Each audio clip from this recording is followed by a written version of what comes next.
Thanks for making it on this snowy Tuesday afternoon. As was indicated in the agenda and through the memo you received, the study session this evening is to introduce the adoption of the 2021 series of building codes as well as the fire code. You will see three guests in the audience tonight. Fire Marshal Valdez from South Metro Fire is here in case you all have questions for them. Just a quick side, the fire code is separate but related to the building code, so that's why we have the fire district here. And then directly behind him is Chuck DeVores. You may recognize that name. He's our plans examiner. He reviews all of our permits for compliance with the residential code. And then next to him is Mr. Steve Thomas. I'm guessing most of you recognize him. He has been the city's chief building official since 1989. So he knows the village extremely well. He knows the code very well. He sits on the code council that drafts these codes. And so I would feel very confident in saying there's probably not anyone in the country that knows more about the building code than that man, and we are very lucky to have him. So with that, I would introduce Mr. Thomas to do his presentation.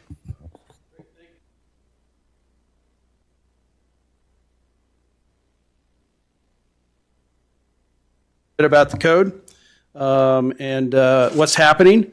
The code is basically updated every 3 years. And so we're on that next cycle. We're a little earlier, and I'll explain why here in a little bit as to why we're doing it now so soon, since we did it like 2 years ago, I think. So you're doing that. So Paul did a good job of introducing me. I'm Steve Thomas. I'm the Colorado Regional Director and Education Director for Shums Code Associates. We're a code consulting firm and provide building department services for several jurisdictions across the country. Those of you who know me for a while know that I used to have Colorado Code Consulting, and I sold that business to Shums Coda in 2020, which was awesome because I don't have to worry about all the business stuff. I can just play in the codes. So I'm very, very involved in the code development process and those kind of things. So what I want to talk to you about tonight is kind of the changes that we're doing from the 18 to the 21 International Residential Code. Now, when we do the adoption, we're adopting all of the international codes. So the International Residential, Building, Plumbing, Mechanical, 2023 National Electrical Code. So there's a whole series of code. But as you all know, Cherry Hills is primarily single-family dwellings, and that's what the IRC covers. This same presentation we provided to local contractors and architects a couple months ago now? A month ago? Yeah, in February, and got good comments from them and good input. So it was appreciated them coming and talking to us about where we're going. So we'll talk about the changes and how those will impact the contractors and those kind of things. First of all, we have a new type of building going around. I honestly don't know that we'll ever see this in Cherry Hills, but this is shipping containers being used to build a building.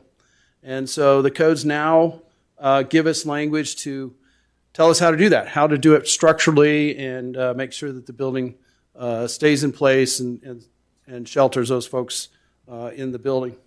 Emergency escape and rescue openings just kind of changed things around. They separated into emergency escape and rescue windows and emergency escape and rescue doors. We put them back together and just said openings because they basically both had the same requirements. So there really aren't any big technical changes in that area. And those are used, number one, if you have a fire in a home that people can get out quickly. They're in the bedroom. And the firefighters also know that they can rescue them, as well as it's a second exit for firefighters to get out of the building as well in case something happens. Then we talk about a couple of new exceptions for yards. This isn't going to be any big issue here in Cherry Hills because we have side yards that are much larger than 3 feet. Allows people to get out of the building and to where they need to go. Alterations. This has been a big issue across the country. When I do a remodel, do I have to put these emergency escape and rescue openings in? This new language clarifies all that. It says if you create a new bedroom, yes, you got to provide the openings. But if you're just remodeling the basement and you're not creating a new bedroom, then we don't have to do any new windows. which is going to save the homeowners money, because in the past, some places would say, oh no, you got to cut a whole new window in, got to get an engineer, got to do all this kind of stuff. Now, if it's a new bedroom, they've got to have to go through all that stuff to make sure that we've got a safe way out for those people in that bedroom. Change of occupancy. We're not going to, I don't know why I put this slide in, but we're not going to see too much of this, where we're going to change an occupancy in a single family dwelling from that standpoint. Existing operable window.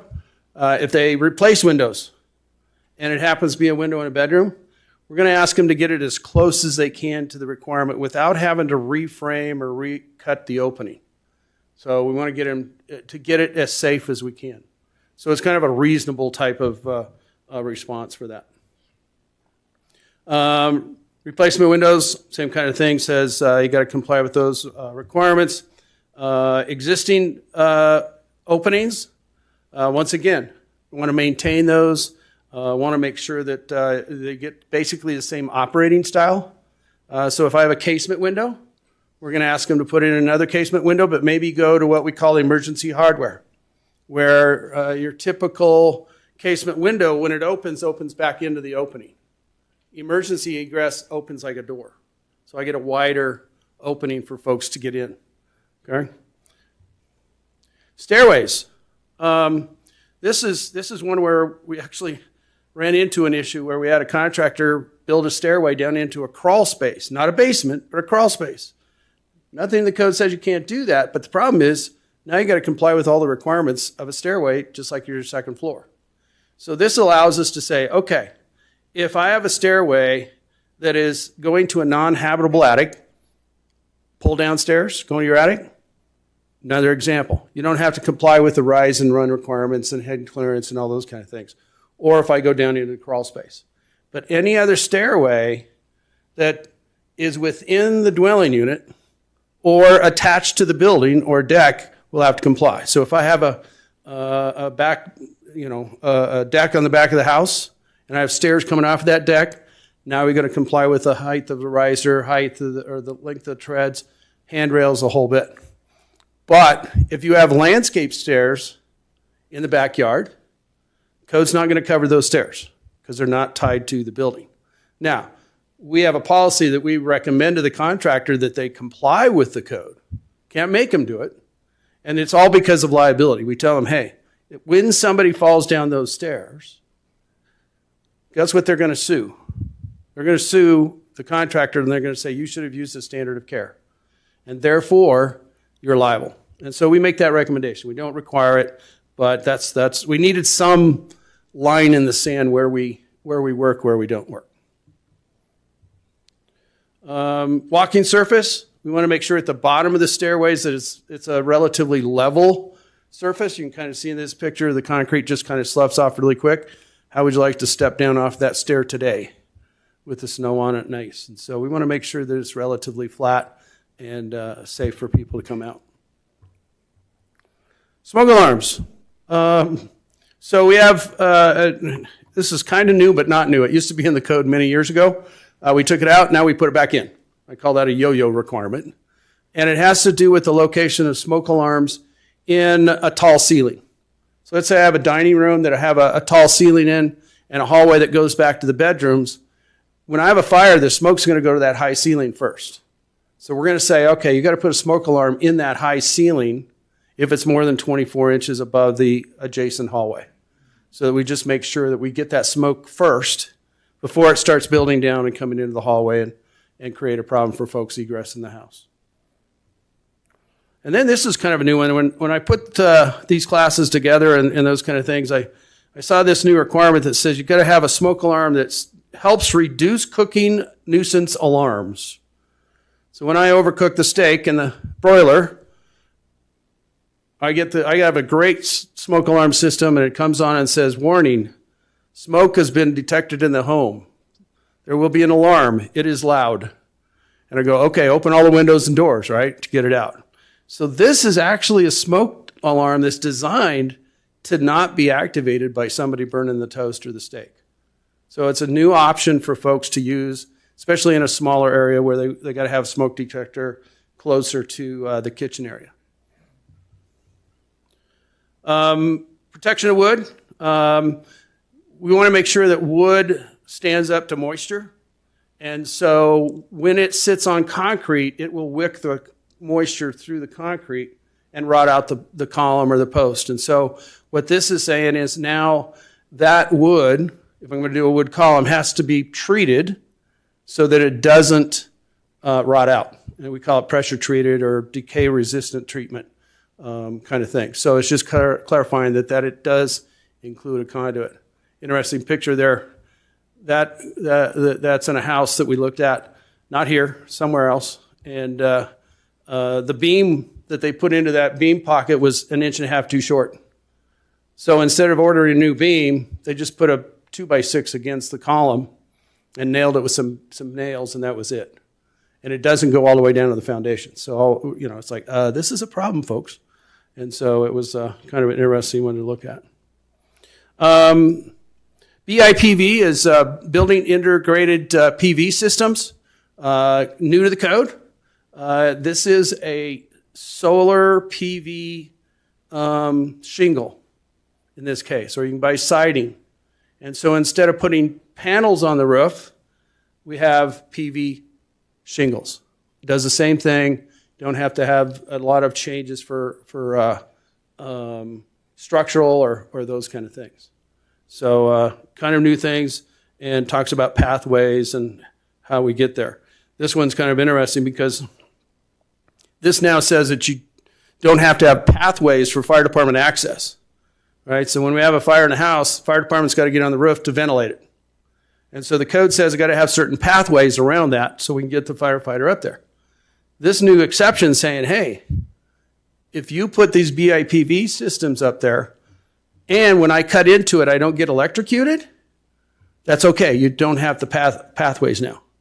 And I turn to our fire marshal and go, we're going to make that decision? I don't think so. But anyway, it is permitted by the code. So we're going to have to put a big sign up there that says, okay, to cut into the shingles or something to let them know what's going on.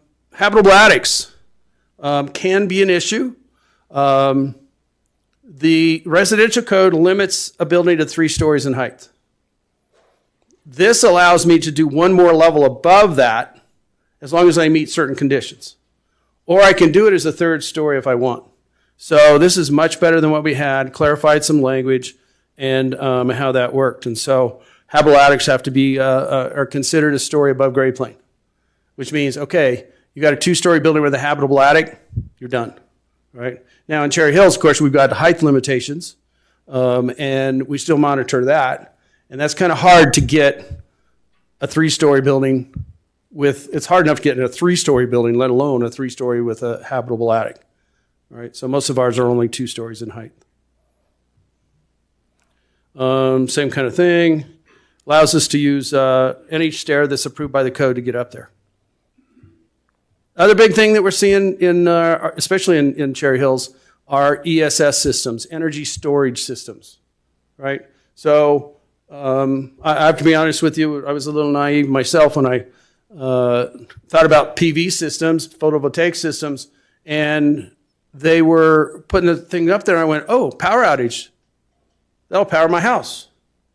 That's not how it works. All it does is send power back to the energy company, back to public service.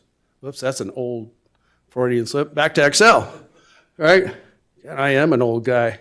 And so it's like, wait a minute, I put panels up there and I don't get to use them. Now what you can do is put these energy storage systems, batteries essentially, and now we have language in the code for the installation of those systems and where they have to be, how they're protected from damage and those kind of things. So whole new concept that we're seeing in the code. And generators. To be honest with you, we've been doing generators in Cherry Hills for years.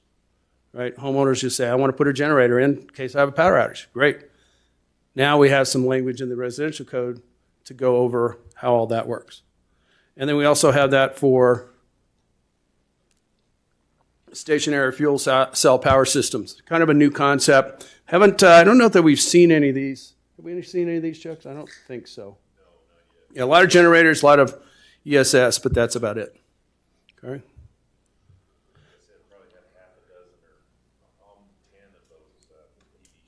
Yep. The BIPVs, yep. Very popular. Decks, made lots of revisions to decks as far as the design, how we put those together so that they're built safely and people can use them. Footings, you can now legally use these concrete blocks that you can buy at Home Depot. I have a saying that if we took all the illegal stuff out of Home Depot, they'd be half the size that they are.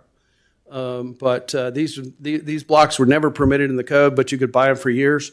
Now we have language in the code that says, okay, you can use these things for a deck that's less than 200 square feet and not tied to the house. So it gives them an opportunity to do that. Minimum depth has to be 12 inches, but we also have requirements in our area of the country for frost protection so that the frost doesn't grab that and push it out of the ground. So that's the whole idea of frost protection. So we require them to go 36, right? 36 inches deep when it's attached to the house. Also have, understand that the residential code is a prescriptive code. And I like to say it's kind of a cookbook approach to building a house. So you don't have to be an engineer to build a home under the residential code. Now, in our case, where we have homes that we're seeing being built, many of those are so large that I call them commercial buildings that people live in.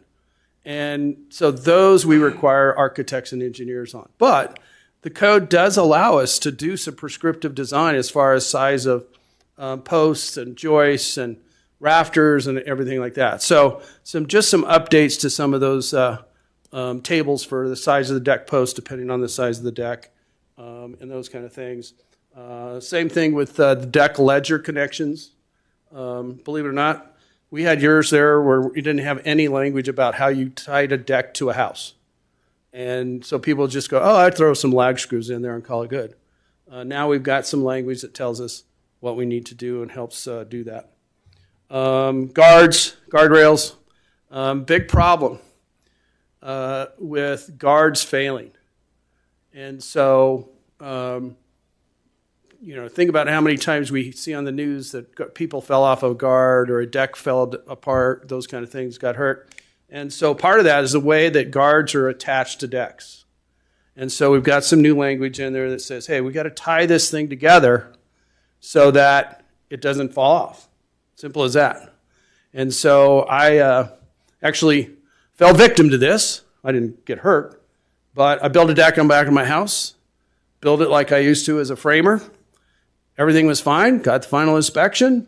When a building inspector checks the guard, they just shake it and see if it's solid. Well, after about 5 years, I was out on the deck and leaned over against the deck and against the guard, and it started moving. And I went, uh-oh. And what I had done is, where the joist had come into the rim, right, joist, and then the deck sits on top, I end nailed that. I just put 4 nails in there. Well, after about 4 or 5 years, guess what those nails did? Came loose. And so that rim was going like this, and that's what the post was attached to. So I went, oops. So now we got to tie everything together so that the joists and the rim and everything is as you can see right here, there's the rim, here's the joist. We're going to tie all that together. This is just one option to do that. So try to make sure that those guards stay up where they're supposed to be. So more clarification on that. I think this is a great change. If you're going to use a 4x4 post, you can't notch it to make it a 2x4. And I always like to tell people, I'll tell you what, we're going to take a 2x4 and I'm going to take 2 lag screws and tie it to the top of the podium here. I'm going to extend it out here 36 inches. I need a volunteer to stand out on the end of this. That tells you that's not a good thing. And that's essentially what we were doing with that. And I've been involved with a lot of construction defect lawsuits across the state. And this is a big problem with poor design of guards and things like that. And then they added some language for plastic composite guards and basically have to follow manufacturer's instructions in how we do those, because there's all kinds of new stuff coming out. New section for garage door labeling. And so now the garage doors are going to have a label to tell us what. The big thing here is the design wind pressure. When we have a high wind event, a tornado, it's not uncommon to see the garage door go first, okay? And then the rest of the house, or the garage goes with it, the rest of the house. So we're trying to make sure that we maintain the strength of that door in those high wind events, all right? So our wind speed's 105? 115. Yeah, 115 miles an hour wind. Think about how many times we get that. Every once in a while, okay? And so had the opportunity to look at buildings in Windsor when the tornado hit up there. And many of those homes were destroyed because they lost the garage door. So this is a new requirement to say, okay, we need to know what that strength of that garage door is going to be. And so we're trying to get everybody warned ahead of time that they're going to need that kind of stuff. Concrete, clay tile, used to have to be installed on solid sheathing. And since we're in design category, seismic design category B, they'll be able to use space sheathing. We see a lot of concrete and clay tile in the village. And so it's pretty popular.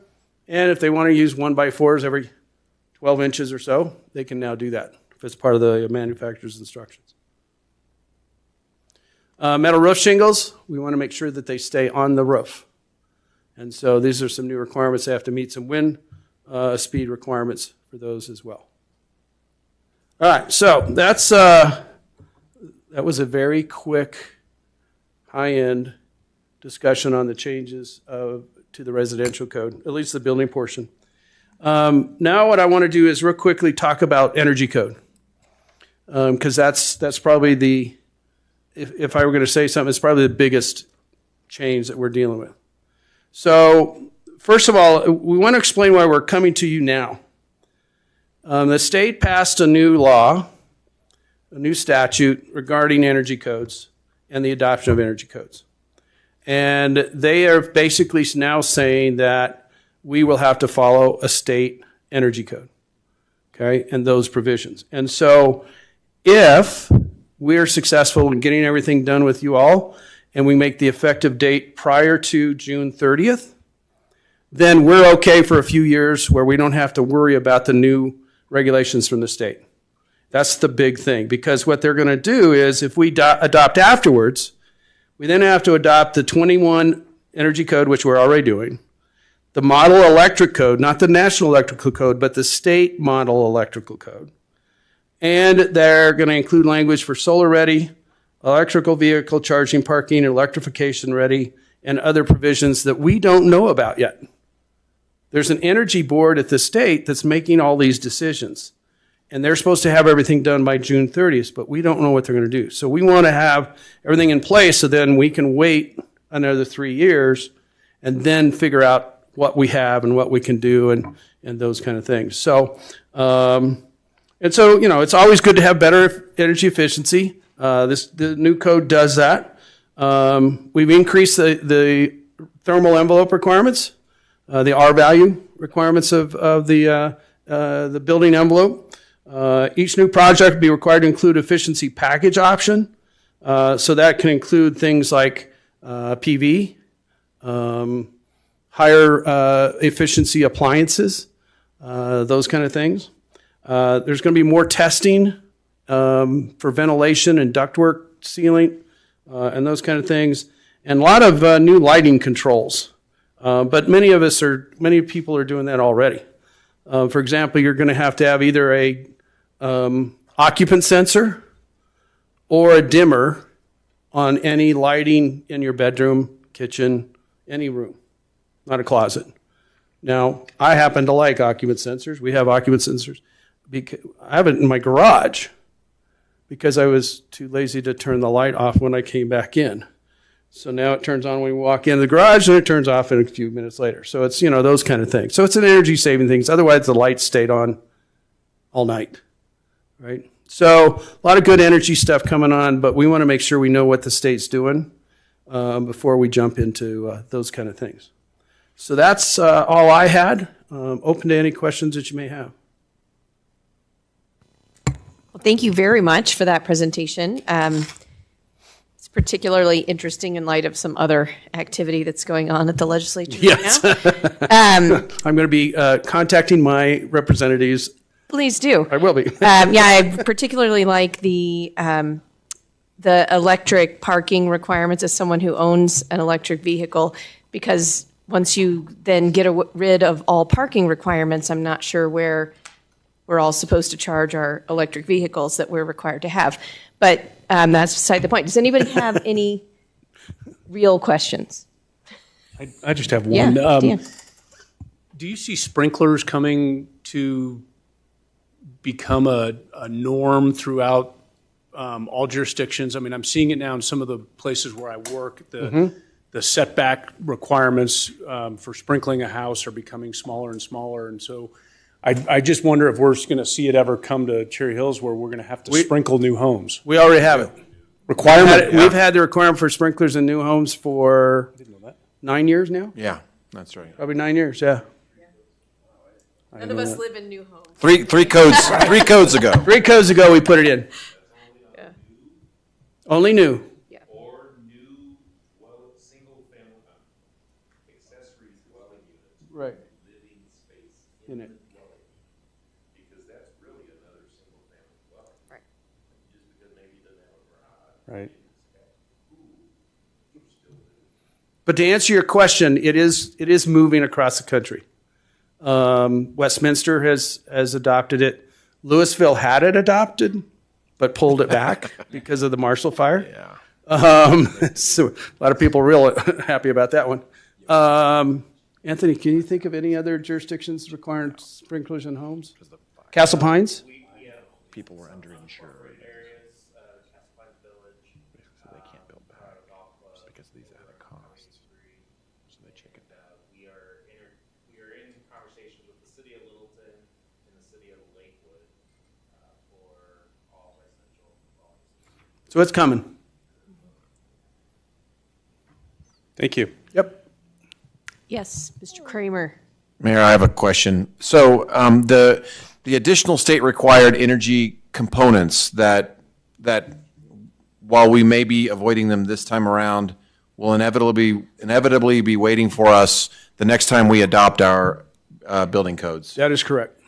While Unless the legislature does something. So with that said, while all the rulemaking hasn't been done yet, for us to know specifics, I'm sure there's rumors out there about what might be included in the energy code. Is that correct? Yes, there is. Would you say those measures are going to increase the cost of construction of a new home? I'm going to have to say yes, because of some of the increased Solar Ready is a good example, where they're going to require you to build a home so that you can eventually add solar energy to the home. Whether you ever do or not, you get to pay for the chases and conduits and everything else. So I think it is going to increase the cost of home construction. And I seem to recall, and I thought this was already in place, but maybe it was in the context of the new Colorado Energy Code, that all homes were going to have to allow for electric vehicle charging too. Is that a thing? Or Well, am I it is sort of there. The electrical code requires a receptacle for every parking space in a garage, right? So that you can plug in the and I'm not an EV person, Yeah. the slow Yeah. charging station. So it's sort of there already from that standpoint, but it's getting, they're going to talk about increasing the size of the panel to handle a quick charge, have 220 for the quick charge. That was more kind of what I was thinking of, was sort of the capacity requirement. Or at least have the infrastructure. That's what they're saying. You've got to have the infrastructure. They're not going to require that you put it in yet. Right. They're going to require you to have the infrastructure to do it. Yep. And why don't we have affordable housing now? All right. Well, thank you very much. You're very welcome. I appreciate it. And thank you for your trust in Shums Coda. We really appreciate it. We love working in Cherry Hills. So, right? So just as a final remark, some next steps, we wanted to have this study session tonight, make sure that council had any questions you all had answered. To Steve's point, it's our intention to have the 2021 codes adopted before the June 30th deadline. So here in the next month or two, you're going to see first and second readings for adoption of the 2021 building codes and the fire code. And there's jurisdictions all over the state scrambling just like we are. So we don't have to do all this. I do think it's important, we've talked about this a little bit, we're not doing this in an effort to avoid any of these potential new regulations. This is so that we can be more prepared and go into it eyes wide open, knowing what we're getting into. Right now, if we had waited, we would get what we got. End of story.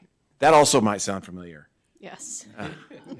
So I fully support the effort of trying to get in now, not because we're trying to avoid being energy responsible, but instead so that we can be thoughtful and reasonable with how we go about it.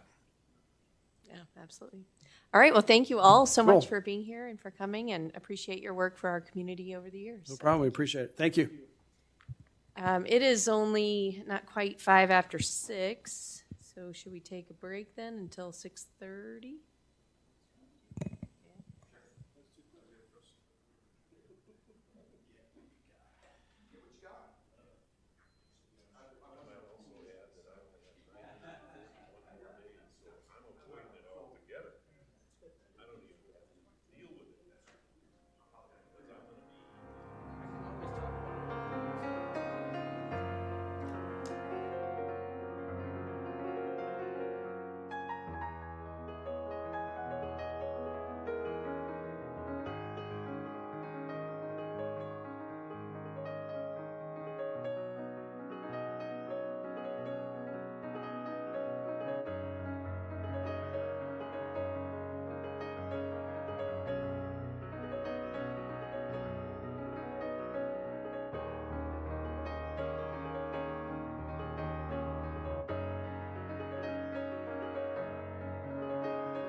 Is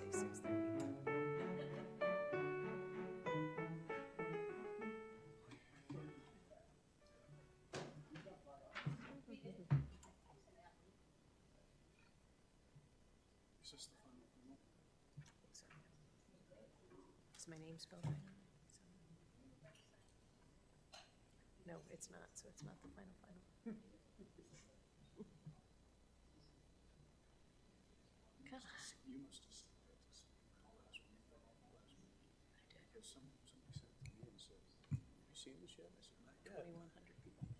All right, it is 6:30, and I will call the city council meeting to order.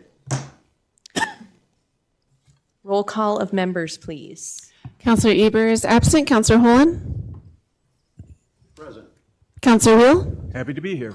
Counselor Sheldon? Here. Counselor Blum? Here. Counselor McGuire? Here. Would everyone please stand for the Pledge of Allegiance?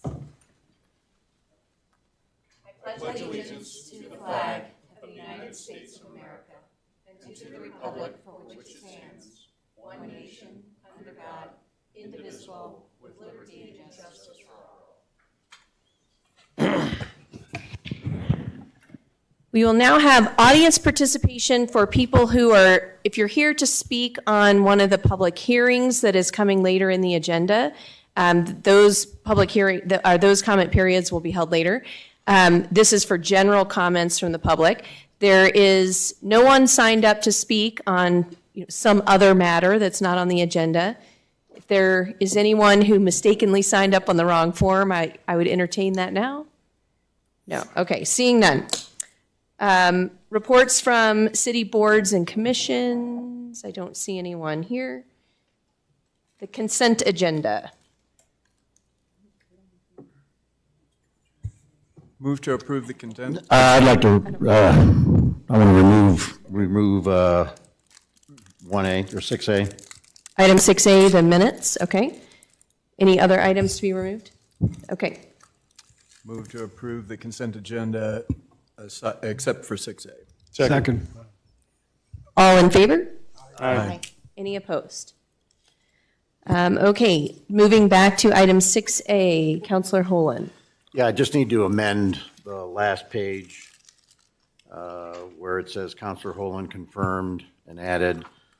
That paragraph should say Counselor Holen confirmed that if the legislature wanted to limit the applicability of home rule, they should propose amending Article 20 of the state constitution, not try to dismantle it through legislation.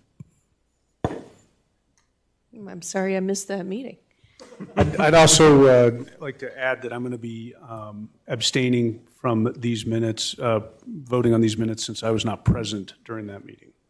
Okay. So the minutes, an amendment to the minutes have been suggested. Is there a motion? Move approval of the minutes As amended, yep. Okay. as amended, right? Seconded? All in favor? Aye. Any opposed? And one abstention. That passes. Moving on to unfinished business, there is none. New business, item 9A is the public hearing for Resolution 13, Series 2023, approving a floodplain variance at 1975 East Chenango Court for a split rail fence. I will turn it over to Director Workman.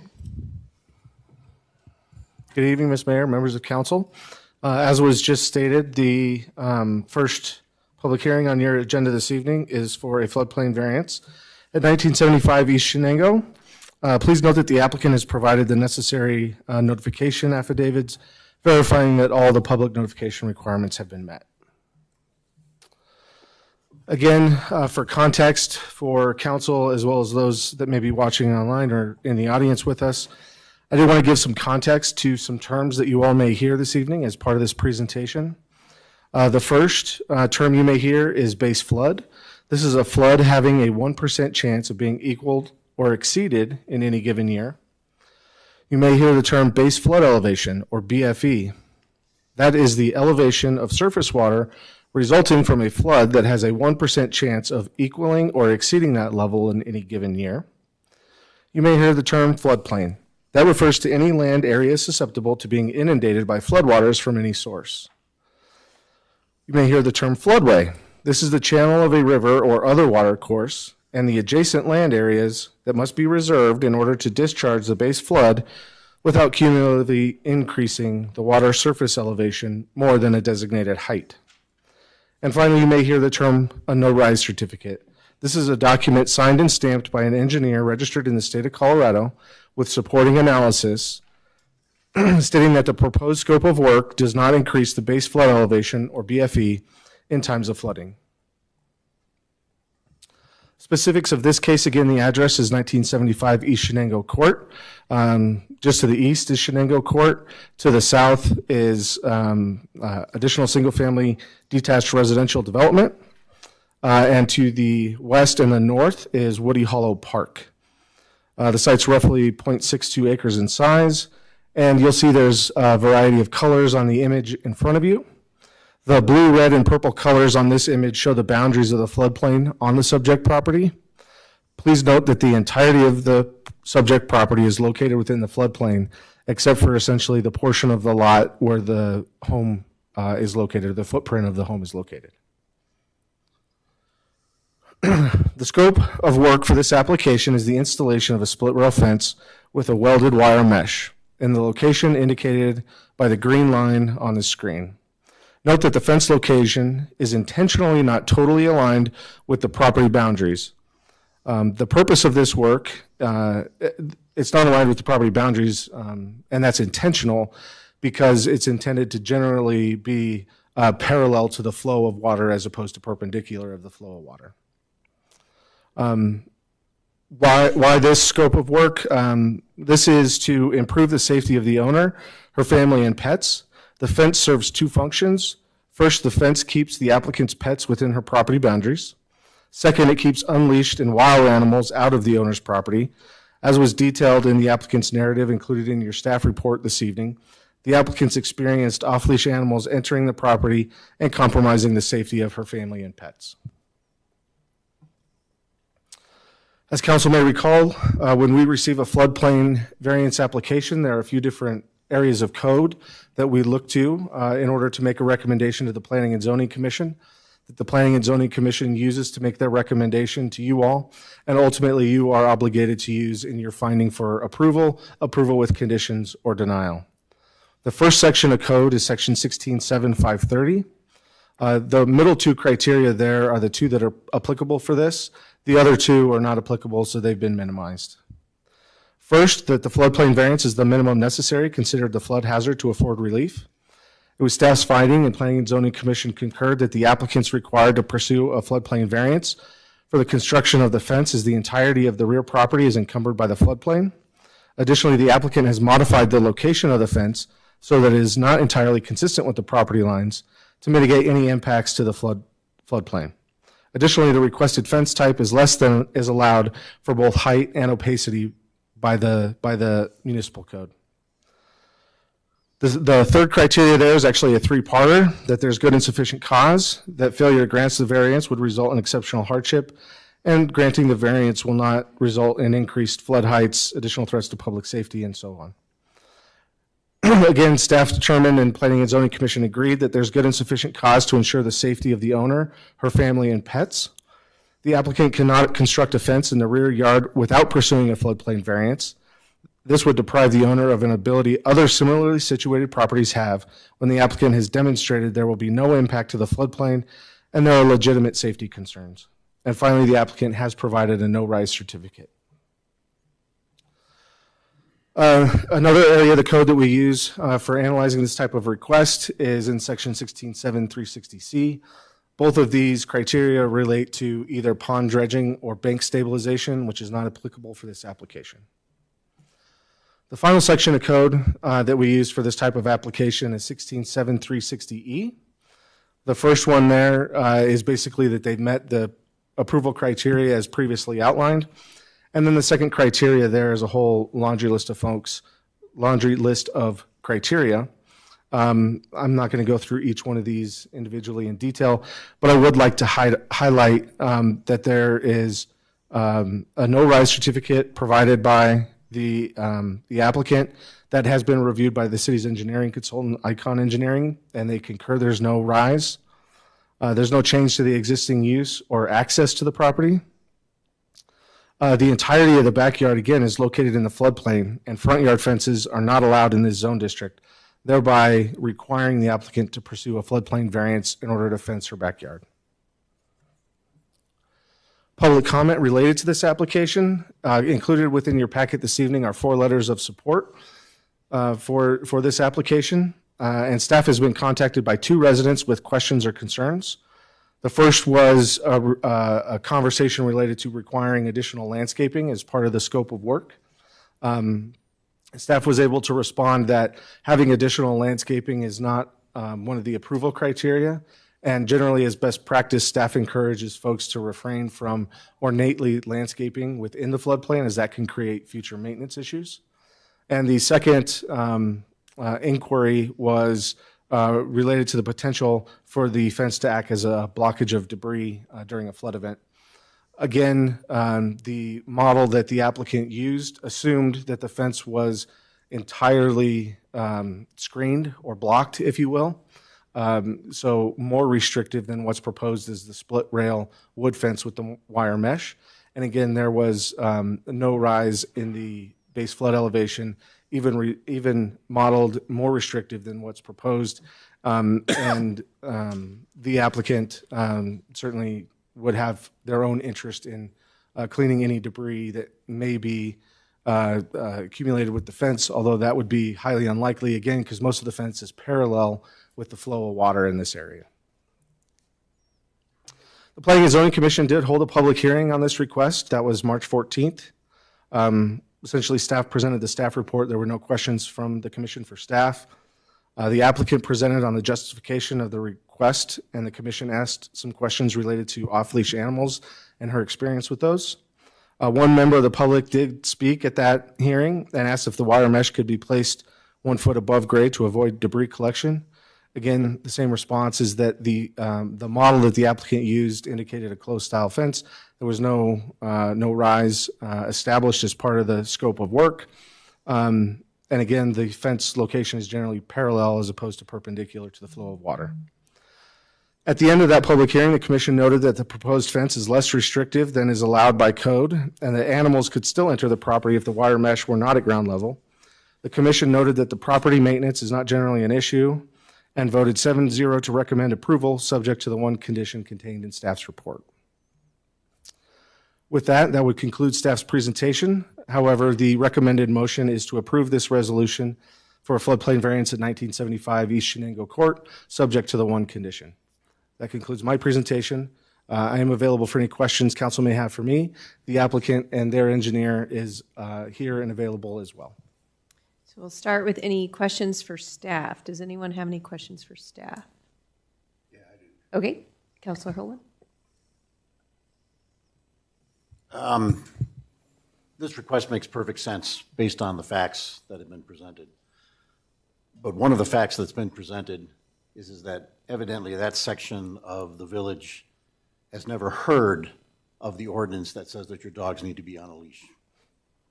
And based on the presentation, it sounds like if in fact dogs were on a leash and that was enforced, there'd be no need for this variance. And in fact, they probably would get an electric fence to keep their dogs in. I struggled with that. Earl, I think they did mention coyotes and other, wild animals as well as, but there was prominent mention of the dogs off a leash too in there. Yeah, that's a good point on the wild animals, but we do have an ordinance for, dogs. Did that not concern anybody that evidently that, I think it's 7-5, 3:30, dogs are on a leash and it's a free-for-all over there.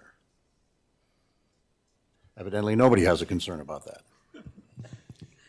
Well, I think people have concerns about it, Earl, but we can't station an officer at the corner of their yard to enforce.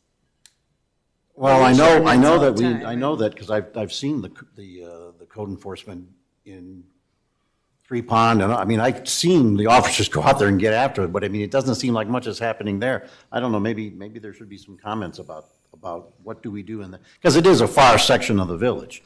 I recognize that. And we do have conversations with code enforcement related to that stuff, and they certainly do the best they can to proactively patrol those areas that they know are problem spots.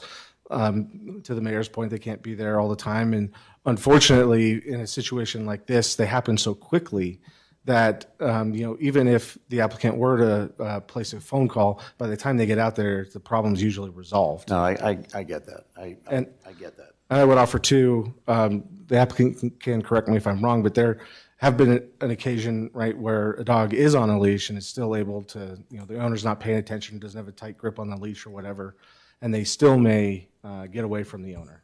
So. As well, let me just ask a question of staff, and I guess we'll get into deliberation. I assume that this floodplain delineation has not changed since April 6th of 2022? That's correct. Thank you. So then we would offer an opportunity for the applicant to make any comments if you would like to do so. You're not required to do so, but just state your name and address for the record, please.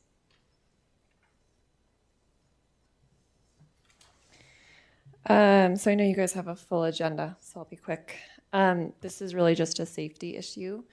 People come to Woody Hollow Park specifically to let their dogs off leash. I see them park in front of our house, hop out of the car, and we have an off-leash dog in our yard pretty much every day when the weather's nice. 90% of the time, the dogs are perfectly friendly, but over the course of the last year, we've had multiple incidents with aggressive dogs. We've had 3 minor injuries so far. So I would just ask council to keep in mind what's at stake. It's not like a swimming pool or a bigger kitchen or something. I think someone could really get seriously hurt if we don't get a solution in place. And to your question, we do have code enforcement periodically, but they just can't be there all the time. So, Is there signage going into the park yeah, that says dogs must be on leash? on both sides. Yeah. So thank you for those comments. Are there any questions for the applicant? Did you want to state your name and address? Oh, I'm sorry. Dwyer Gun, 1975 East Chenango Court. Thank you. Any questions for the applicant? Okay, thank you so much. Actually, Oh, wait, sorry, you do have one?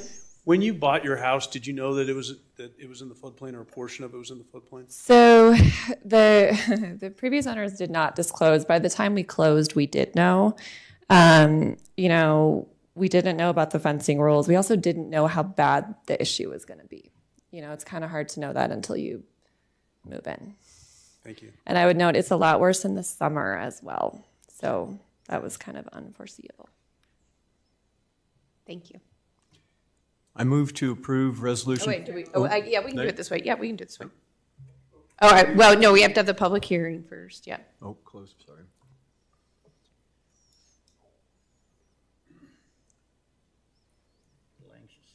I am. So let's see, it is 6:47 PM, and I will open the public hearing. There is no one signed up to Comment speak. portion of the public hearing. I'm sorry? The public comment portion of the.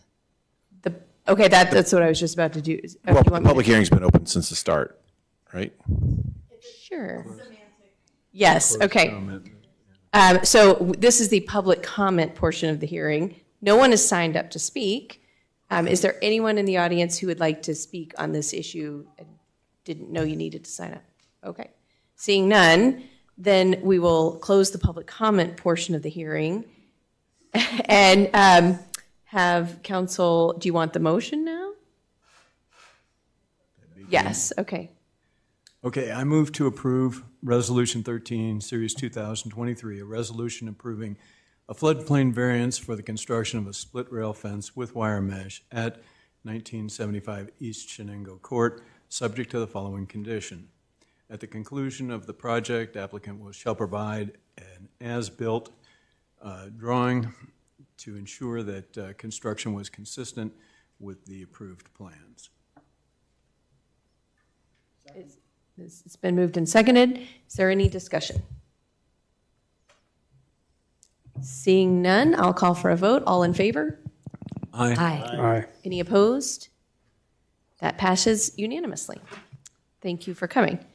Moving on to item 9B, public hearing for the Resolution 14, Series 2023, conditionally approving a major special event permit at 4125 South University Boulevard for the 2023 U.S. Amateur Championship.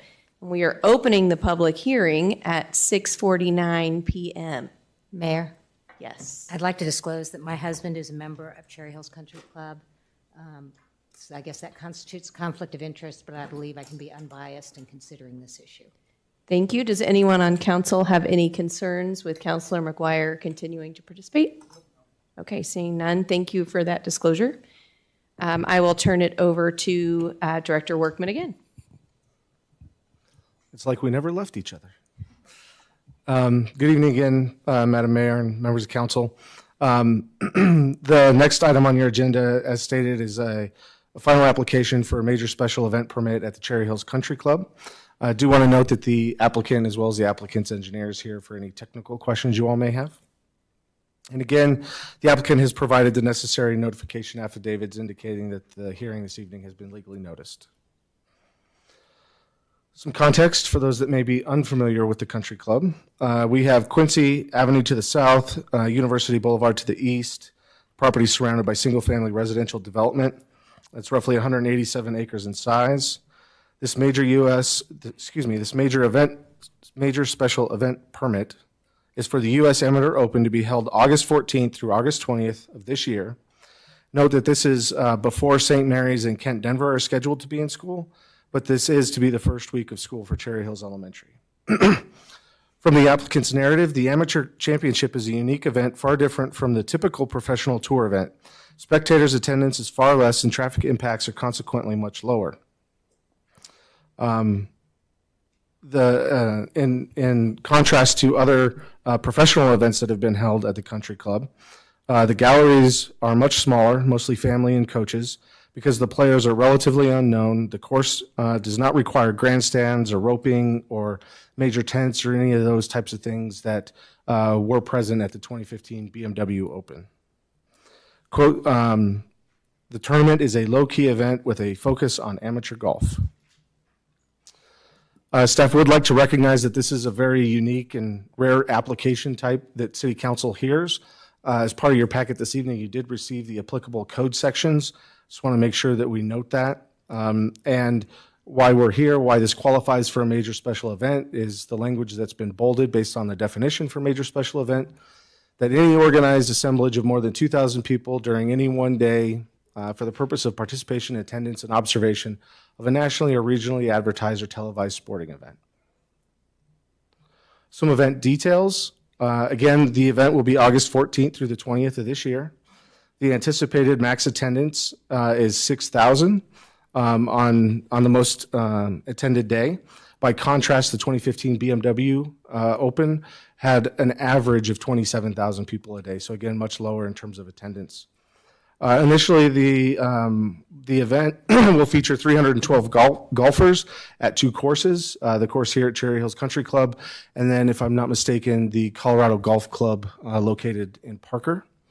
Those golfers will compete Thursday and Friday in stroke play.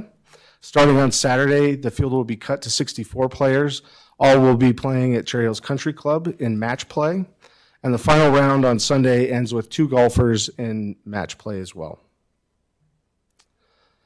A couple of specific things that the applicant has asked for relief, which they are able to do per this type of permit, is to increase the existing fence height that's there adjacent to University.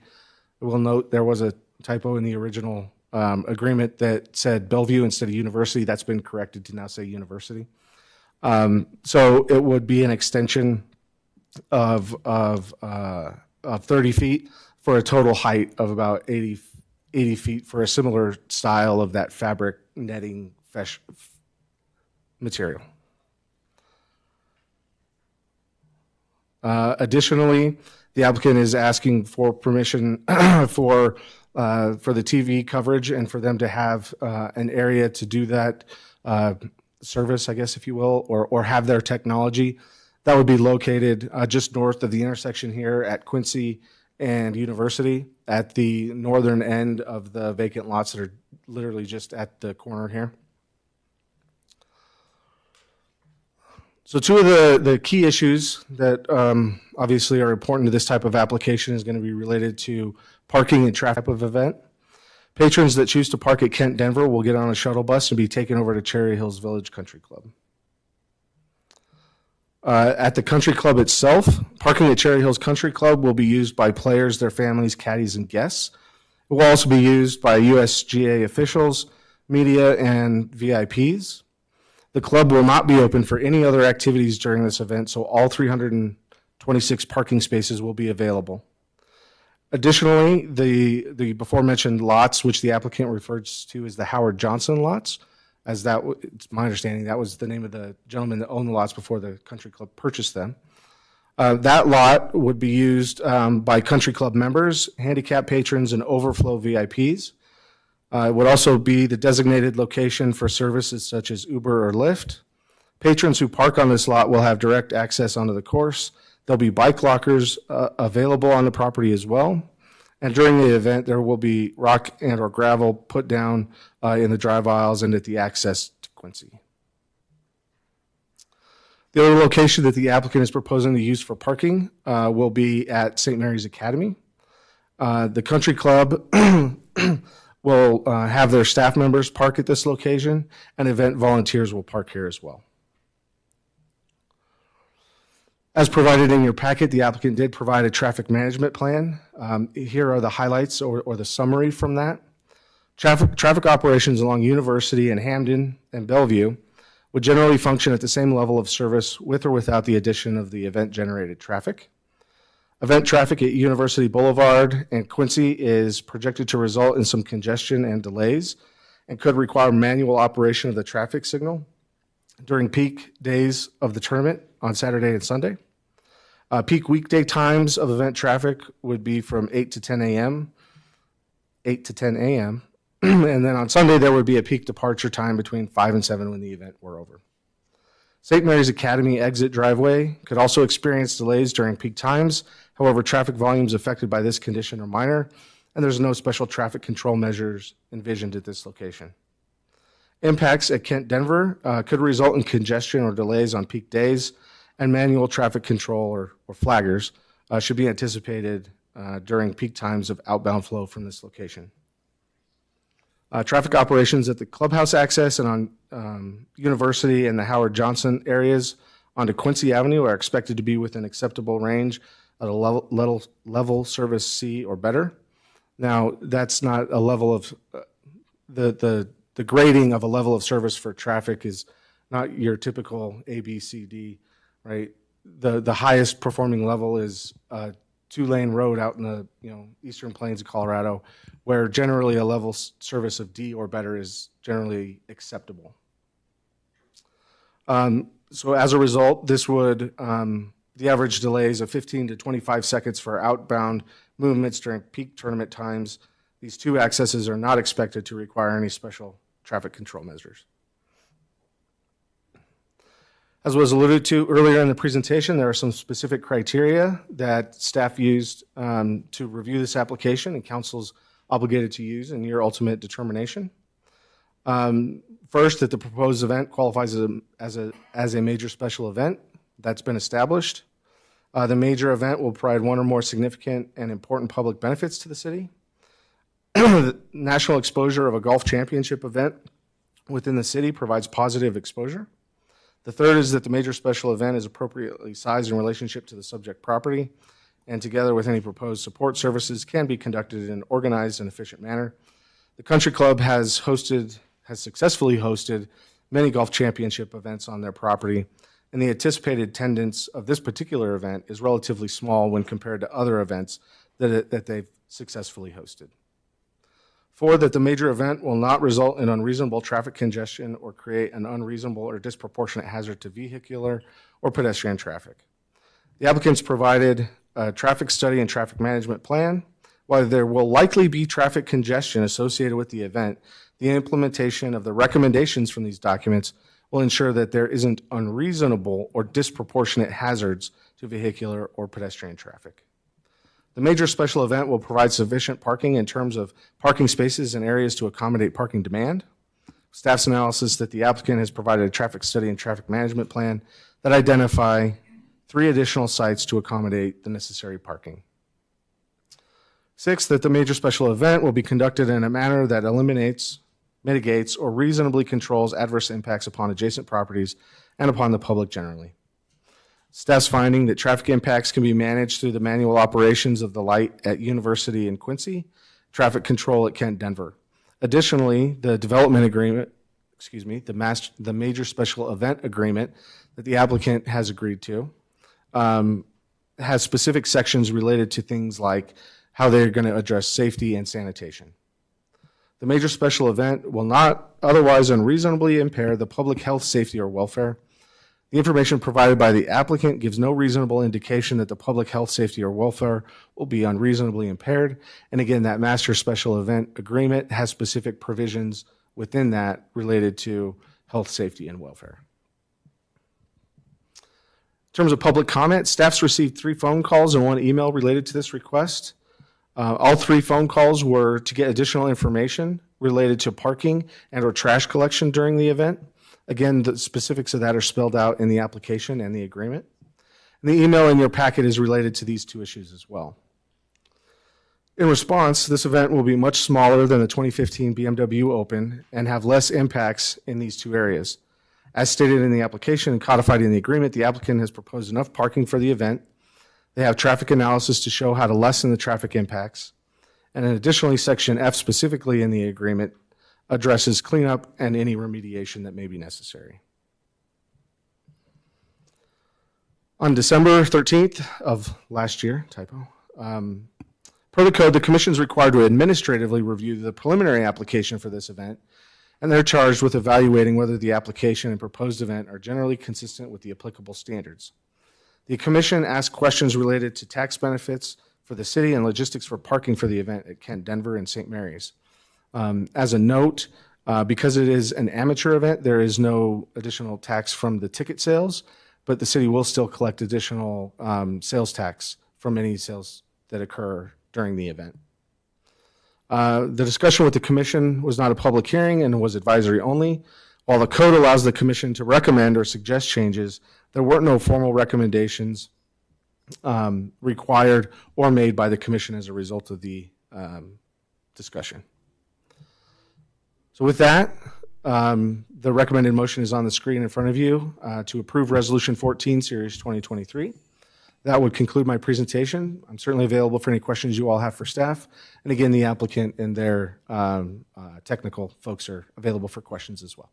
And they have a brief presentation too, I should mention that. So we'll start first with questions for staff. Katie, I do have a question for Paul. Somewhere in the presentation, you talked about the weekday peak traffic would be between 8 and 10 a.m. And also, I think you stated that Cherry Hills Village Elementary will be in session that time.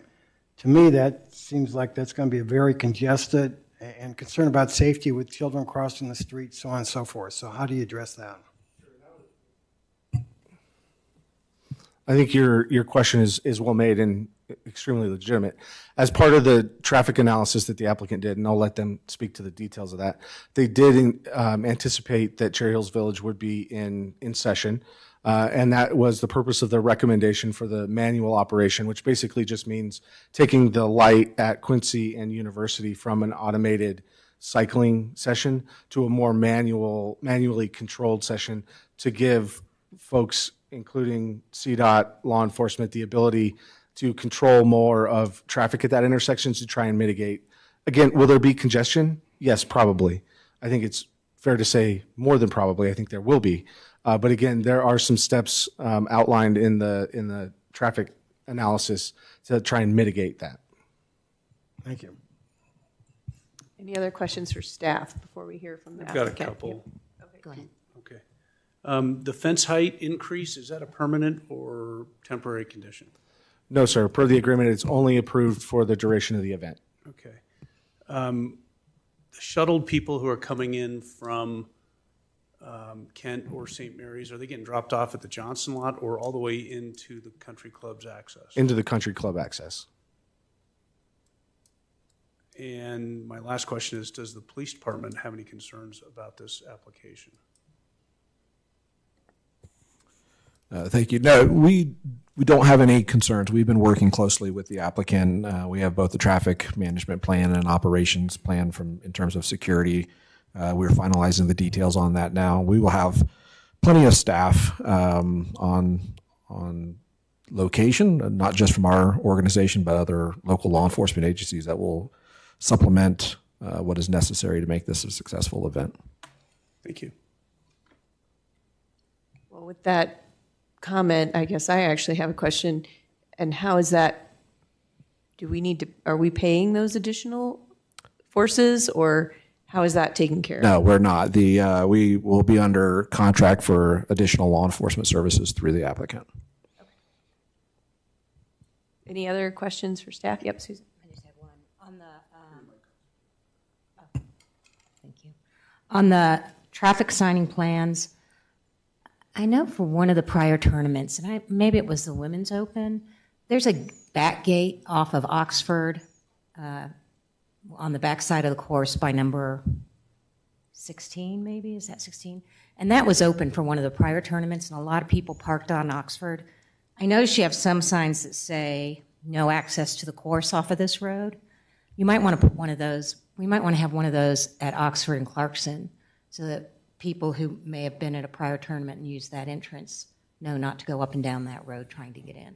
A no event parking or something like that?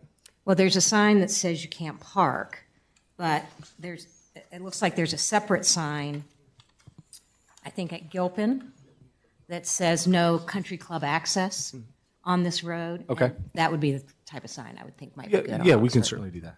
Beg your pardon? I said, yes, we can certainly do that. Okay, any other questions for staff? Yep. So I noticed in the, it's the application which is referenced in the contract, and it talks about sanitation, and it talks about they're going to place receptacles on the course as an as-needed basis and what have you. But one of the things on a resident wanted me to raise, which during the BMW tournament, there was a lot of trash, in particular along the trail behind Sherry Moore coming off of the parking lot at St. Mary's. In addition, they were concerned because people were going in their yards, et cetera, at this point in time. They also indicated, and as did, I guess, the Funks, that there's trash, a lot of trash along Quincy. What was the thought process going into there? Does it make sense to put trash receptacles along paths that are going to be known to be utilized by patrons? Is it just like, no, just let it go and just see what happens? I mean, what's the thought process there? The analysis was based largely on, excuse me, on the applicant's discussion on their intentions and how to deal with that. That said, if council wanted to require some additional trash receptacles or, excuse me, more frequent, excuse me, emptying or something like that, I think that that's something that the applicant would probably be open to, but I would ask them to, I guess, see their. Okay, maybe that's something they can do when they make their Yeah. presentation. Because as I see it, they're not responsible for cleaning up off of their property. Is that right? They are. They are. There's provisions in that agreement that they are responsible for that. Excuse me, off of their property or off of St. Mary's or off of Kent Denver. But I mean. On the trails as well. Right. And in the right of way, all of it, yeah. Okay, I missed that. Do you know what section that's in? I'd have to look back at the agreement without making something up. And this is a question for the chief that was discussed just a little bit before. And so they're paying us $75 an hour for our extra policemen. They're also paying us $75 an hour for those that we are contracting for with other agencies. Is that just a straight pass-through? Is that what we're paying the other agencies, or is there a little, Yeah, so we're in similar agreement with Greenwood Village right now for work that's done at Fiddler's Green. And the way that's the most simple way is that we will bill the applicant for all hours worked by all officers and justifications around their assignment and the number of hours worked. We'll then ask each agency to invoice us for their share of that. We'll pay that directly back to them, and they pay their officers out of that fund. okay. We don't have the ability to issue payroll to other law enforcement No, agencies. sure, yeah, So not payroll. it'll simply be, we'll collect it all as a revenue and then expend it as necessary to those outside law enforcement agencies. And it'll result in a no profit or loss to us with regard. Correct, correct. Well, to be totally transparent, the city keeps $5 for every hour worked for administrative costs. And I think that's reasonable. I do too. Let me just see if I got anything else. Okay, well then, yeah, maybe the applicant can then address, we can talk a little bit more about trash receptacles, and again, just because it was raised. And then the other thing, which was, there was a concern about foot traffic coming off of St. Mary's along the path there, and I guess what eventually turns into a on-street path, is that right? I think that's right. So that's probably less of a concern, but I know one of our residents raised that as a concern in terms of their safety and security.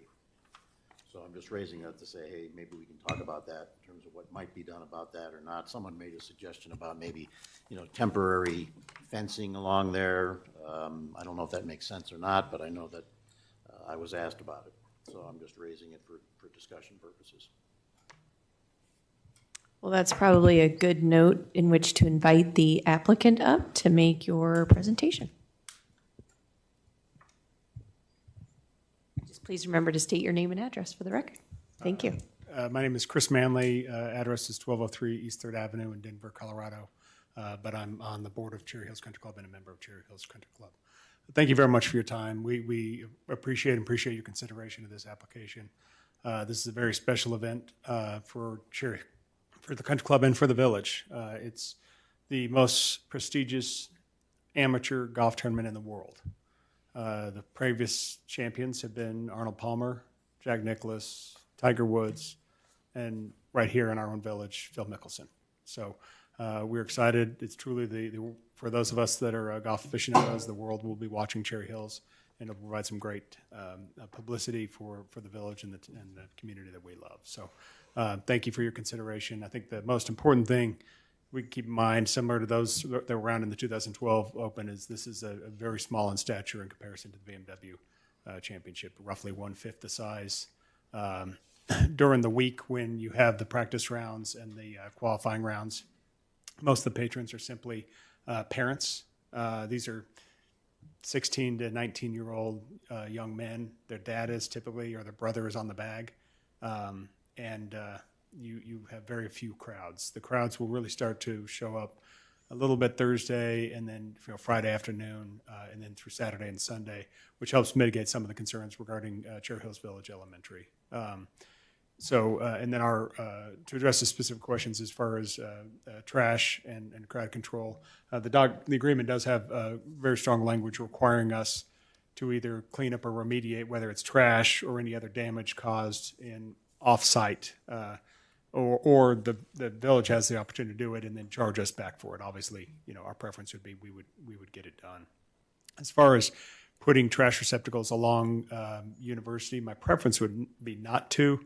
And the reason is I don't want to encourage people to be on University. We've made great strides to park everyone at Kent, all the general public at Kent, put them on a bus, drop them off inside our premises at the clubhouse to avoid exactly that. I don't want, for safety reasons, for a number of reasons, I would prefer not to have anyone walking on University. To the extent people are parking at St. Mary's, they can walk the bridle path, be protected from cars, and enter on the, what we call the Howard Johnson parcel, but the club owns the Howard Johnson parcel, which is right over here. So I appreciate your concerns, and they're valid concerns, but I really don't want to even give the impression that University is for walking up and down. I want to keep people at Kent, get them on a bus where it's secured, get them inside our premises where they can go and enjoy the golf tournament.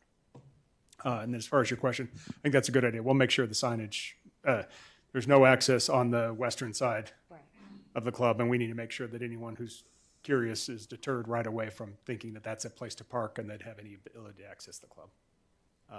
And then lastly, I just want to thank the police department. We've had good, candid comments about not only traffic control, but also maintaining a good security presence because of the national profile of this event. If somebody was intending to do harm, this would be a place to be, and we've got, I think, a very good plan. We actually spent quite a bit of time with the head of security for the USGA, who obviously has this top of mind, and came up with a good plan to make sure that we have a good, safe environment for our patrons. And then I'll open up for questions. All right, are there questions for the applicant? Yeah, I'm just following up, and I apologize if I confused you.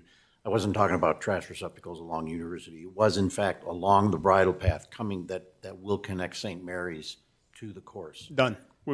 We can do that. I don't know what's in our plan, but that's no problem. The bridle path is a perfect place for them. Because again, that's what some of the residents along there were concerned about that. Yeah, I would agree with that. That's great. And I think I think they'd be very appreciative of that. Yeah. And again, I think St. Mary's is just for the staff and Staff and volunteers. the patrons are going to be over at Kent. Yes. Driving it and taking the shuttle buses. But in any case, we'll put trash receptacles on the bridle path just in case. Great, that's terrific. Thank you. Yeah. I just wanted to say congratulations for hosting this, and thank you on behalf of myself and probably the rest of council and the city for hosting this. I think it's a nice thing you're doing for the golf world and for our community, and we appreciate the partnership with the country club and look forward to a continued successful relationship. I appreciate it, and obviously if there's another small project that you guys know that we've got going on, which is a clubhouse that's open. Our Easter Sunday will be our first big event, so hopefully you guys will all get a chance to It'll come definitely over soon be open and, by August, right? and break bread because it's pretty special. It's Nothing like having a deadline to get that done. Other questions? I actually had one small question. Is the parking arrangement with Kent finalized at this point? The application, okay, because the application talks about, we're working on it and you should expect flagging and that's all set. Yeah, we've got an agreement. We've met with Jerry Walker on quite a few occasions. And just so everyone knows, everyone can picture it. During the weekday, all of our parking will be congregated on the southernmost field, not the one that you can see from Quincy, but the one very far behind. That was a request of Kent to try and keep it there. And then once the weekends come, we'll be able to use their paid parking areas when the teachers are not using it. And then, because I have been on council a long time and I was here for the BMW, we've got the sales tax all figured out, right? Okay. I know that was sort of an afterthought, unfortunately, in that process and caused some consternation. So, well, thank you. I also congratulate you. I think it's quite an accomplishment for you to have, won the honor to host that and speak so highly of you, and will live vicariously through you. So thank you. Perfect. Okay, so no other questions for the applicant? Thank you very much. Then I would open the public comment period. Madam Mayor, while we're doing that, in response to Councilor Holen's question, Section F of the agreement discusses post-event cleanup and remediation. Give you those two. Okay, so we do have people signed up to speak. Just as a reminder, please, when you come up to speak, just state your name and address for the record. We generally keep comments to about 5 minutes. There's a little white thing on the top of the podium. We don't have 1 million people, so we won't be necessarily cutting anyone off mid-sentence, but do try to keep your comments to 5 minutes. The first person to speak is Chris Manley. Do you want to speak again? Okay, thank you. And next is Anne Marie Morrow. Thank you.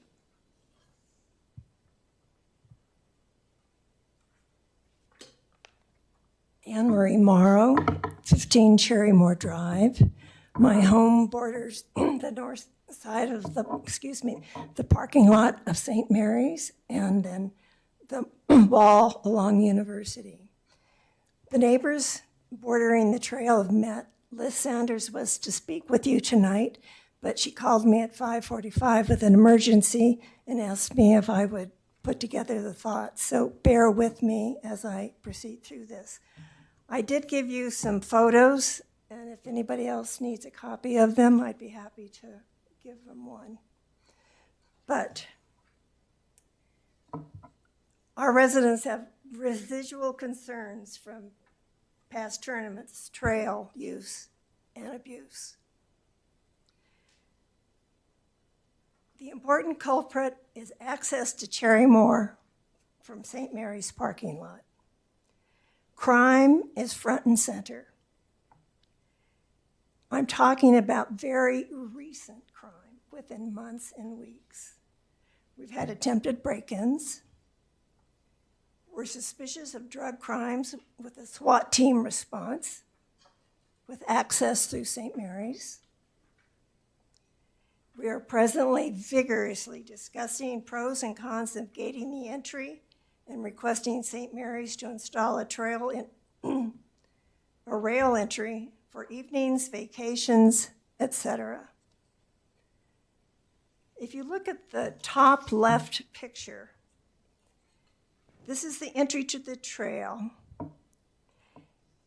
Previous to the first tournament, it was inaccessible and highly landscaped. It was never used as an entry to the trail because you couldn't see it. Our son just climbed over the wall to go to St. Mary's, not through this entry because of the landscaping. For some reason, the country club was allowed to remove the landscaping in front of this entry, which is only about a standard door size opening.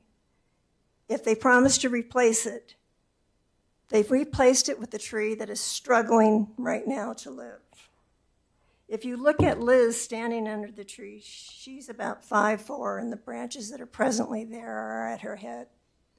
Is this the entry for hundreds of people daily for a week? At the top right and the bottom left, the trail is landscaped. It's not flat. Various services, not disability friendly. The bush branches at the north entry are very attractive and eye-catching screen. It does not deserve to be chopped away. At one of the first golf tournament, as I recall, we were highly concerned about them putting up a very tall fence because it ended up being a challenge for the litter. People could throw it as high and be successful, and it was a game, and we were litter heavy. But the real serious concern was that in order to put that fence up, they had to install the fence straight or evenly as well as they could. They promised us they would honor the vegetation was there. One day, my husband and I went out. There was a very young kid from Cherry Hills in a golf cart with a chainsaw, and he cleaned it out, every branch that he could reach. And our lilac bushes have not been the same on that side ever since.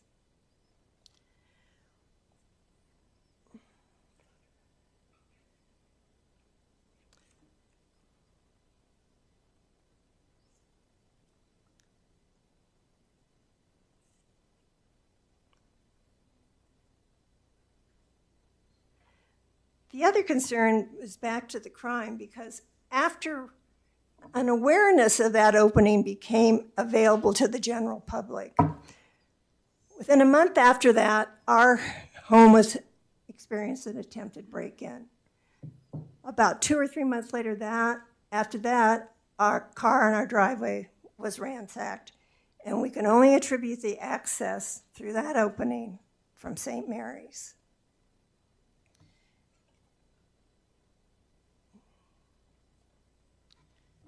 I got my little notes. The neighbors really strongly feel that the brick wall on the east side of the trail is our best protection. Why does the trail have to endure this abuse and intrusion with the wide, straight cement walkway which duplicates the trail? Is this what you'd want for your property? Why didn't the club have any outreach to our neighborhood HOA and discuss this with us? There's a lot of promise, but we don't get it all delivered.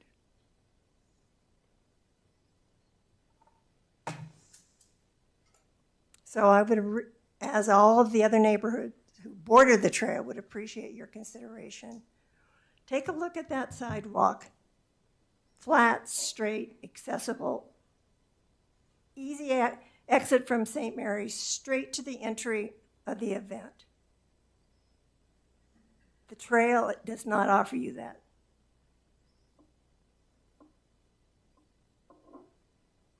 And as I said, I wish Liz could have spoken because she took minutes from all the neighbors.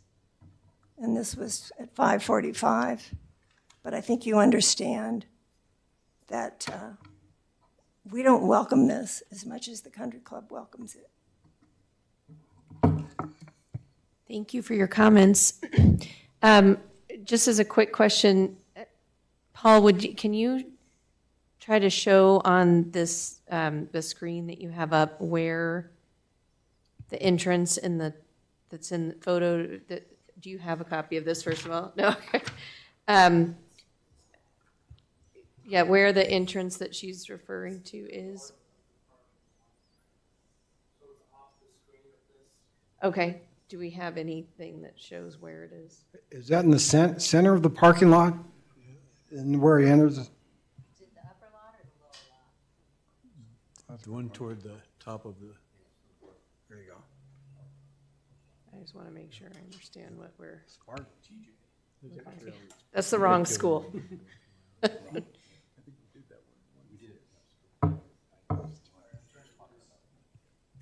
Paul, is that a public trail? Is that one of our designated public trails?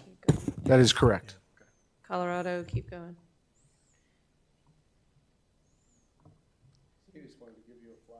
Yeah, exactly. Okay, there we're getting close. Okay. So It's right at the corner. these fences that we're looking at, there's a split rail fence and a picket fence, that's up there. The northeast corner. The concern is that the east-west portion next to the lot that runs parallel to the lot and then around the corner and then going north-south, because that's the part that borders on the houses, and that's where I think the concerns come from, both in terms of safety and security and in terms of trash. One thing when I was listening to that, Chief, one thing I was just curious about, and I suspect the answer is yes, but I just don't know. When we have events like this in the city, we don't have them that often. I mean, the BMW several years ago and now this. When we have events like this, obviously, is the police patrolling presence heightened? Because obviously, more people, strangers, are walking around, that provides those that are trying to take advantage of it more of an opportunity, I would think. Yes, our current operations plan calls for both static traffic management posts, security posts on the country club campus, as well as roving officers to manage crowds should that occur or any disorderly conduct that might come as a result of the event.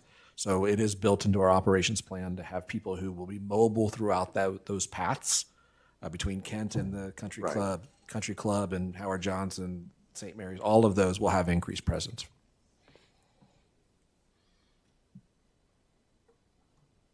Okay, so to make sure I understand, the bridle path is all the way over here and it runs this way, okay.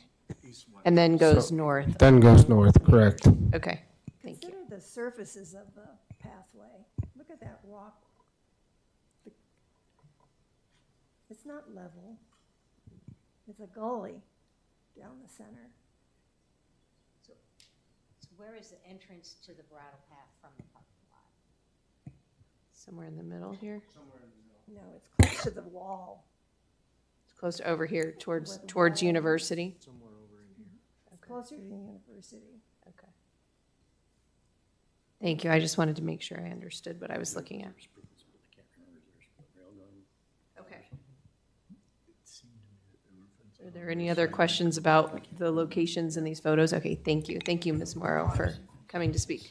Next on the list is Donald, is it Salado? Salcido. Thank you. Mayor, council members. I am Donald Salcido. I live at 9 Martin Lane. And as Oxford, we have direct access to the country club. And first of all, Chris, I congratulate you as well. We are not opposed to it. The people in Martin Lane love the course and think that they're very good neighbors. Our issues are the same that have been mentioned here: trespassing, break-ins, and trash. So in the 2015 BMW, one of our cars was broken into.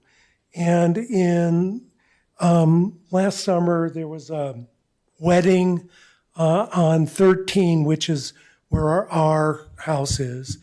And many people jumped the fence, went around because of the dry creek, and used Ubers to Uber out of. And to be fair, the golf course, the country club didn't know about any of it and planned against it, but people do what they do. And because of the little dry creek, it's a floodplain, so to speak, and as a result, there's no fence there. And a lot of people know it, and they will come onto our lands. There are 7 houses on a private area, and the signs are up, but people still come through, and they've done it on every single other event, even with a sign. So I'm wondering, maybe we could station someone for security purposes. That's really what we're here for. Is we're not opposed to any of this. We're really happy it's happening. We're hoping that we could get more security, especially because we have easy access to the golf course. That's it. Thank you. Thank you. Thank you so much. Next, Lee Kolke or is it K-U? HLKE. H-L-K-E. Yes. Kolke. Okay. Thank you. So I'm at the corner of Stanford and Franklin. And just reminiscing when we had the BMW, that was a terrible traffic along there. We had people driving on our property, some of them parking on the property. We called and we were basically told, well, we'll deal with it. Okay. They should have come out and towed. And I would respectfully ask the police department to be very vigilant in those areas and to be very aggressive when people come in. I've read not in total detail, but the package that Paul had given me, and apparently there's going to be signs at all of the corners. They need to be very aggressive signs and posted very high tickets and towing if they're on private property. We have a very small a road here and just enough room for the most part for two cars to pass. Definitely not a bus. So that's our main issue with any large event in the area, whether it be Cherry Hills Country Club or otherwise. So I want to bring that up. I think the other thing has to do with the traffic, especially in the morning. It was brought up, and the elementary school. Getting across there and getting out of the area is difficult anywhere between 7:30 and 8:30. And if you're going to have buses and traffic going through there, that's going to be a huge problem. I don't know how you address it because the school's going to go on and the event's going to go on. The other main thing that I have is that when we have a large event, no matter what it is, if the cars that are the antique cars, which is great, but we get a lot of people that just don't, shall I say, belong in this area. We see problems with the large amount of construction that we have had up on Lafayette. That's been, I think, attempted to be addressed with the city enforcement, I'm not sure what you call it, but they still park wherever they want to. It's a free country, isn't it? What can I say? Okay, and then we get people, they know it's a large event, and we get, I'm going to use the term undesirables that come in. Our cars have been broken into in the parking areas where the hiker areas are. And several times there. Only ours have been broken into by no other people, and the police, I think, can address that. So it's not just the people who want to come watch golf, it's the other people that want to do other things. I guess a big question I have on this, and I apologize, but this is a private club. The question directly is, what benefits does the average resident in Cherry Hills get from this? Okay, they outlined on the page here that the benefits is that it will bring national exposure to Cherry Hills. Why? We don't need it. It may be one of the most important events in golf, but we haven't had a major soccer tournament here either, have we? And that's a far greater attendance in the world than is a amateur golf. So I think it also sets another precedent in here that, okay, now other events can come in and have a large event. And it does impact our community, certainly over the 3 weeks or 4 weeks, the preparation and the trash. We saw quite a bit of that, especially on our property. They just drive by and they throw it in the edge there. So we were picking up trash for several weeks. Bottles, broken bottles. So my wife and I are opposed to having this here and any other large event in the Cherry Hills area. Probably won't go anywhere because this is money. And I would also ask, what financial benefit does Cherry Hills get out of this? Thank you. Thank you. Thank you for coming to speak. Thank you.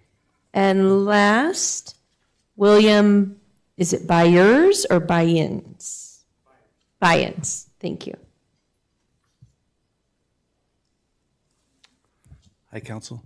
I also live on Martin Lane, next to Don Salcido, and just here tonight to kind of just go over some security concerns again and just the amount of people coming. My research shows that last year when the amateur was in New Jersey, there was actually 10,000 people that attended, not 6. So don't know if that's because it was in New Jersey. But again, just trying to address the people coming through our Martin Lane off of Clarkson to the golf course. When the BMW happened, there were just, people trying to park everywhere and just kind of moving in and jumping a 4-foot fence and just kind of, making their way into the course. So just worried that might happen again. And then, I'm just thinking that with this last summer, there was this big event out on the golf course, and just kind of witnessing that, sometimes, with Uber and the way the world has changed, when you're ready to leave, you just leave. And that night of that party, there were probably 50 people on my property just waiting for their Uber to show up.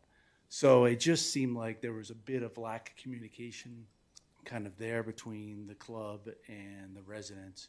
And I just think that this might be, again, a bigger event than what they're kind of expecting with just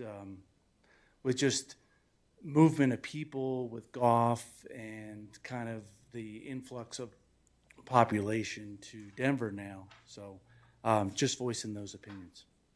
Thank you. Can I just ask a question? Sure. So are you on that cul-de-sac? Is that where you're Yes, talking I'm on about that backs up to the golf course? Yeah, I'm actually the closest to the 13th hole. Okay. Yeah, right there. Yeah. It's not a contest. You go over the little, But it's you that go over little the little cul-de-sac that bridge, comes right? And down. there's, Right. yeah. Right. Yeah. That's a whole private section, and it's not patrolled. Actually, the police department's really good about it. Excuse me, Mayor, if we're going to have Yes. some extended comment. Yes. Okay, I apologize. Yep. Mr. Salcito, I would just need you to, it's, if you go to Martin Lane and then go kind of over towards the course, go east towards the course. It's the northern And there's a little- side. Yeah. I mean, I almost hate to bring it up in a public meeting because it's like the best kept secret in all of Yes, I Cherry Hills. know, it's wonderful. Village. And we don't have any problem with the course. Or the So go event and that. all the way over to Clarkson. All we care about is security for it, that's all. And then And we go have north. easier access, by the way, than Oxford Okay. does, which is part of our neighborhood. So right up there, yeah, right there. And we have the little dry creek that comes through Raj. Yeah, and you go, it's beautiful. And there's no fence there, so people either climb the 4-foot fence, which I don't like, I'd like to get rid of it, but they climb the 4-foot fence or they go around, and they've done it on every event, including the last wedding. Well, and the curious thing is the earlier thing about the fence being in the floodplain. The reason there is no fence there is because it is the floodplain. So that's why there's no way to kind of protect that area, and that's why people move very easily through. So, Mr. Bynes, which of these houses is yours? Is yours on the north side here, or the one that's under The construction? one right by the sand trap there under. Okay, with the construction one. Yes. Really modern, contemporary one. Yeah, Mine's okay. right across the street. Yeah. Okay. Thank you. Okay. Thank you for your comments. Yeah. One other quick question. Yeah. And just on the finance side of things, does Cherry Hills Golf Course receive a fee from the United States Golf Association to host this event? Just kind of wondering about that. That's a good question. Thank you so much. Mr. Manley, would you like to answer that question if you'd come to the microphone and? Sure, I'll try and answer a couple of the questions that were raised. And I do appreciate everyone coming to express their concern. It just shows how passionate they are about the community. The answer is no, we do not receive anything from the USGA. We pay for 100% of the cost for running the tournament. We're doing this strictly for the prestige and to promote amateur golf. As far as people accessing a Barton Lane, the only thing I could say is we'll work with the police if we find, we don't want people doing that either because we lose control. So we'll have uniformed officers on site, and if they are, then we'll dispatch them in a golf cart to get down there as quickly as possible. As far as people departing through an Uber there, we've already coordinated. Uber actually is pretty good. They've got an extensive partnership with USGA where they will geofence. If you're calling for an Uber anywhere on property, they're going to direct you to direct the driver and the person requesting the Uber, and same with Lyft, to the pickup spot. I can't speak to the wedding. I wasn't invited. But if you're on the property, if you're calling for an Uber, the only place that Ubers are going to be directed to pick up is at the Uber, and same with the Lyft drop-off. So hopefully that will direct people to depart the course the way we want them to depart the course.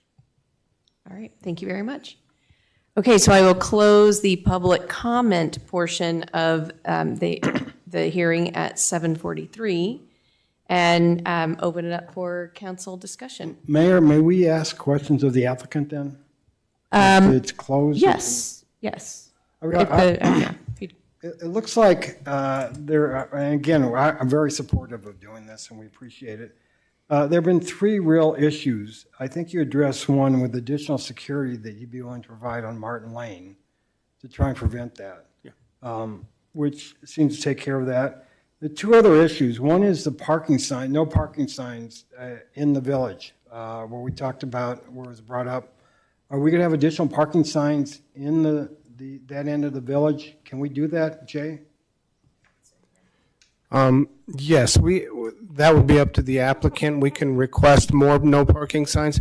We actually have changed the contract to make sure those no parking signs now meet MUTCD. So they can't be paper signs. They have to be actual signs that they won't meet the height requirement because they're temporary, but, So how far back would they go? Because I think it was raised the issue of Stanford. Will there be signs back in there? I would have to review the traffic plan again. It's been a while since I looked at it, but I know it went into those neighborhoods a ways.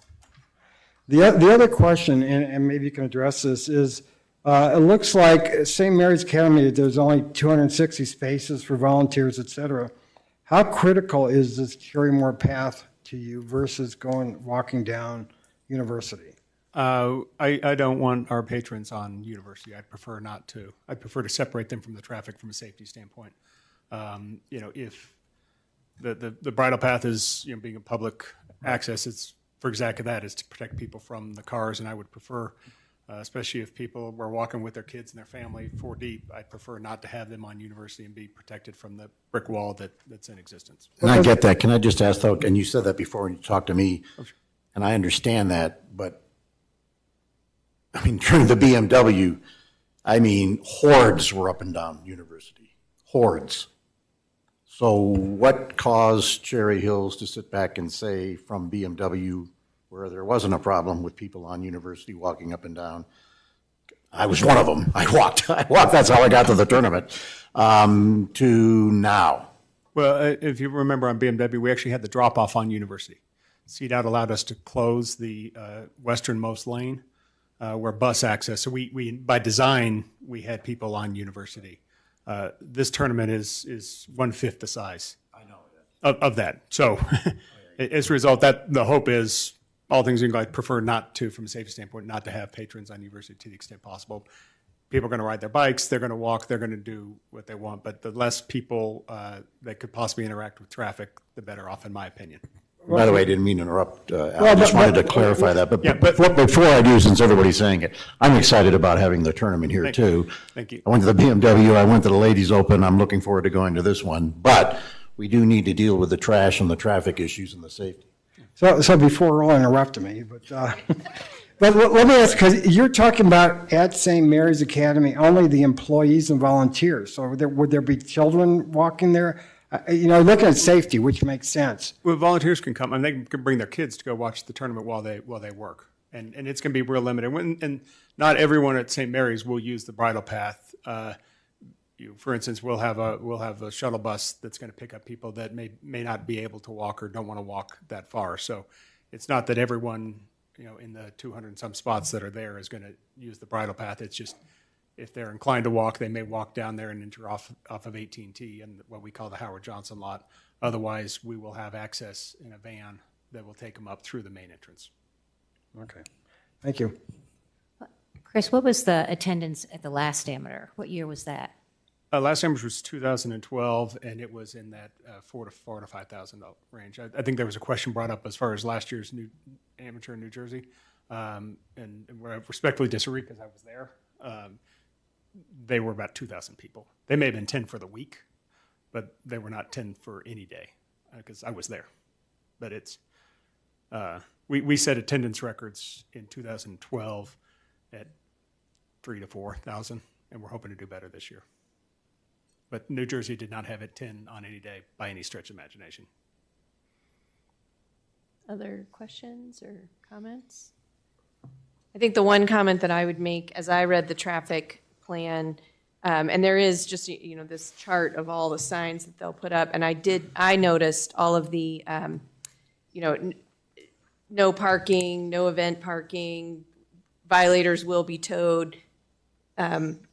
To Mr. Kolke's point, we need to make sure they are towed.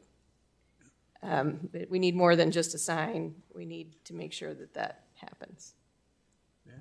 On the trash question, would it make sense for the city to kind of do a quick run through after the tournament's over to make sure that things are in good shape?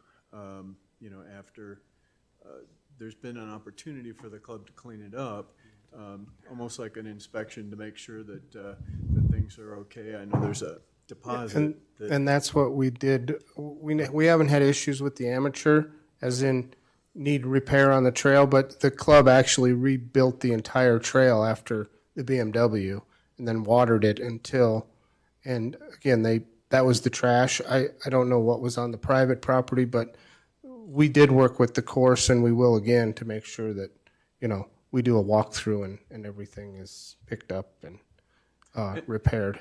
And I have confidence, I have trust, but it's like, yeah, still inspect, right? So, yeah, okay. Okay, thank you very much. Are there any further comments? If not, I'll entertain a motion.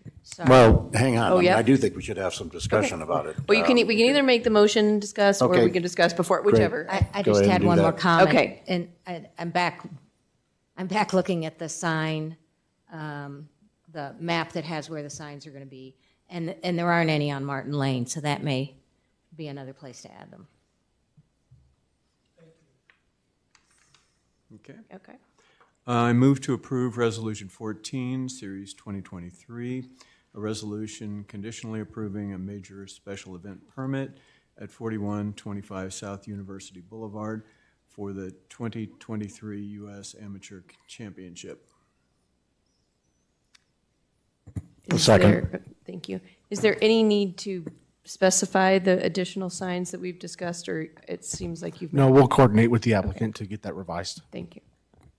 It's been moved and seconded. Yeah, Discussion.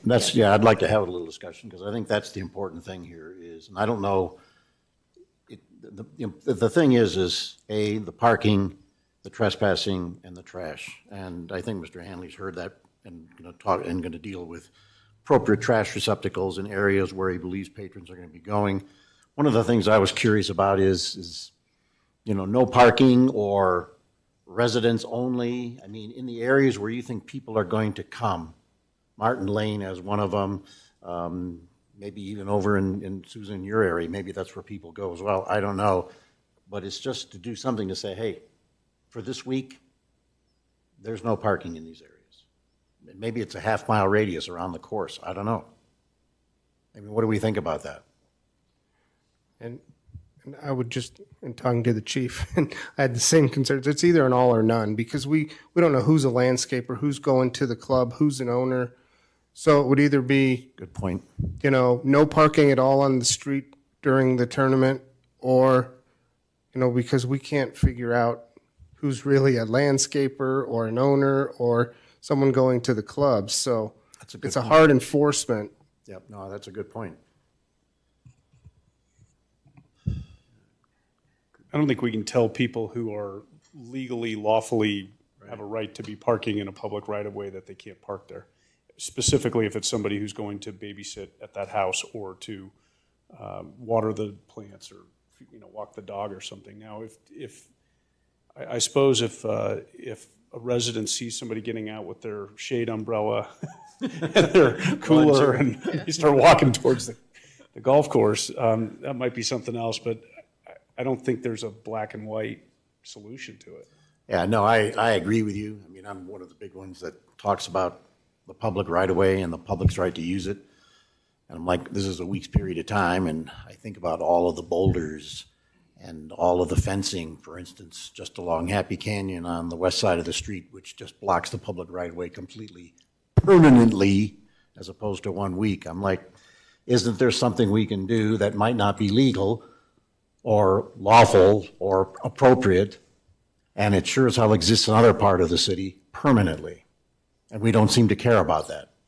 Well, I mean, and I It's like it's a practical thing as opposed to I mean, our city attorney's probably going nuts with what I'm saying, but I mean, I'm like, we've got so many areas that are blocked off permanently, illegally, and nothing's done about it, and we're talking about a week here to protect our residents from what have you. But Jay, your point's well taken. I mean, I'm sure our residents wouldn't want their landscapers and what have you not to be able to have access. I mean, But I also think we have to keep in mind, I think the applicant has made it clear that we're talking about 20% capacity of the BMW.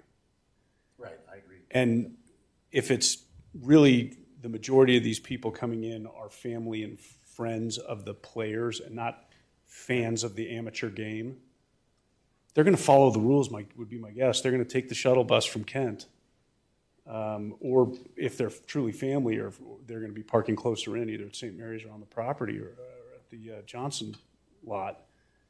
I don't know that we want to make too big of a deal of this. I appreciate the residents that experienced the 2015 BMW parking issues. I really do. Because if I were one of those, I'd be upset about it too, and I'd be in here saying the same thing you guys are. I think this is a different situation, and it maybe warrants a little different plan than what we would do if this was the 2015 all over again. If that was happening again right now, I would agree with you that we should be looking at maybe a wholesale change for that 1 week time to all of our parking and blanket a no parking policy. For this, I don't think that we warrant anything like that, and I frankly think that the Felsberg, Holt, Ullvig parking plan with the signs in there is probably adequate, but for maybe a few additional changes that we've discussed. I think you're right, and that is one of the things that the residents hopefully will appreciate. This is going to be a fraction of what the BMW was at the end of the day. That's probably not a lot of solace, but it just is. And so I agree with Councilor Sheldon on that. Just a thought. Martin Lane, I believe you said, was at that point is a private drive and a private easement. Would those residents be within their rights to put up a private barricade across that road that you could drive around, but might discourage kind of all but the most brazen people from, so that might be an option as well, to make it clear that it's a private drive. Okay, any other discussion? Then I will call for a vote. There's a motion on the floor to approve the event. It's been seconded. All in favor? Aye. Any opposed? Sorry, I was saying aye, my microphone was Saying off. aye to which one? To the Aye. in favor or the, okay. That passes unanimously. Thank you so much and congratulations. And thank you to everyone who came to speak. Your concerns are noted, and I'm sure that everyone will do their best to acknowledge and deal with those issues. Moving to the next item, 9C is a public hearing for South Birch Street paving request and paving agreement. Director Goldie. I guess we're calling the public hearing to order at 7:57. Good evening, Mayor Brown and members of council. Before you this evening is a request to pave South Birch. The city has followed its own paving policy for a number of decades now to ensure the requests are supported by a supermajority of the affected residents and by having a public hearing allowing all the residents an opportunity to be heard. We don't see these a lot, so they're a little different, and we work directly with the residents on this process to get to this point to where we can bring it in front of City Council for City Council to approve or deny the paving of this road to be funded privately by the residents. As outlined in the policy, City Council will consider a request for paving when at least 80% of the affected residents sign the petition in support of this change. In this case, there are 5 property owners on South Birch Street. This is a dead end, so the impact area was an easy one to figure out. It's just the residents that have access to their homes on this. So 4 out of the 5 property owners have signed the petition, gaining the 80% approval required for council to hear this request. Pursuant to the policy, once 80% of the affected homeowners sign the petition, public hearing will be held in front of City Council on this matter. There was notice of the public hearing published in the Villager newspaper. Birch Street was posted with the appropriate notice, and certified mailings were sent to the affected residents via U.S. mail. In this case, staff also notified the residents whose property directly backs South Birch in an effort to increase communication. They are not included in the affected residents of the impact area, but we did want them to know what was going on. We have not heard from anybody that does not live on Birch Street. Included in your packets was the single email from a resident on South Birch Street not in favor of the paving. And the dais has an amended version of that correspondence from that resident. If City Council chooses to approve this request, staff, through the city attorney, has prepared a street paving agreement for all of the residents that have signed in favor of the request for City Council to execute. If the agenda item is approved, we will go on to 9D as a separate item for the contract with the paving company to do this work. I can answer any questions at this time. Are there any questions for Mr. Goldie? I had a question about the agreement with the residents of the street. In it, it says that the street paving agreement, in it, it says that the city will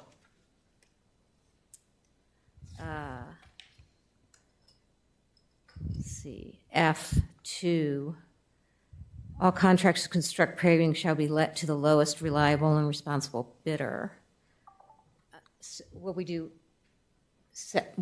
was there a separate bidding process for this, or was it we already had a contract in place with the lowest bidder Correct. for doing Correct. So in paving wherever? 2021, we put our asphalt work out to bid. The contract specifically states that we can extend that contract for up to 3 years without rebidding, as long as staff agrees with the cost increase that we see in that every year. And there was a 5% increase this year in the cost, which is very reasonable considering the cost of oil products and inflation. So this is the second year that we are using that contract. So yeah, it's included in, it was bid and let to the lowest bidder, yes. Just a question, before we start the paving contract, you all have fully collected everybody's money? Because there's, in the contract, it talks about legal action to collect property owners' costs and filing liens, Yeah. et cetera. We won't start the process of paving until we have payment in full. 100% of the money. 100% of the money. And we as a city stay out of that. We don't ask who's paying how much, and we don't do the collection. We just get the entire amount that we need to start the project. If there were overruns, is it a cost plus contract, is it a not to exceed contract? Yes, and we believe the 10% contingency would cover any overruns that we may run into. Okay, thank you. And to follow up on that, because there is the provision that you can lien the property if for some reason there's additional costs that don't get reimbursed. I'm assuming it would only be the property owners who sign the agreement whose property would be Correct. liened. And I think maybe this is, do you not need to have these signatures notarized in order to file it of record? I believe I there would just was, have you check on that. is that not included? There's not a notary. It should have been notarized. It was last year. So that We- needs to be Rectify added. that, yeah. Yep. Any other questions? None, okay. Then I will open the public comment portion of the hearing.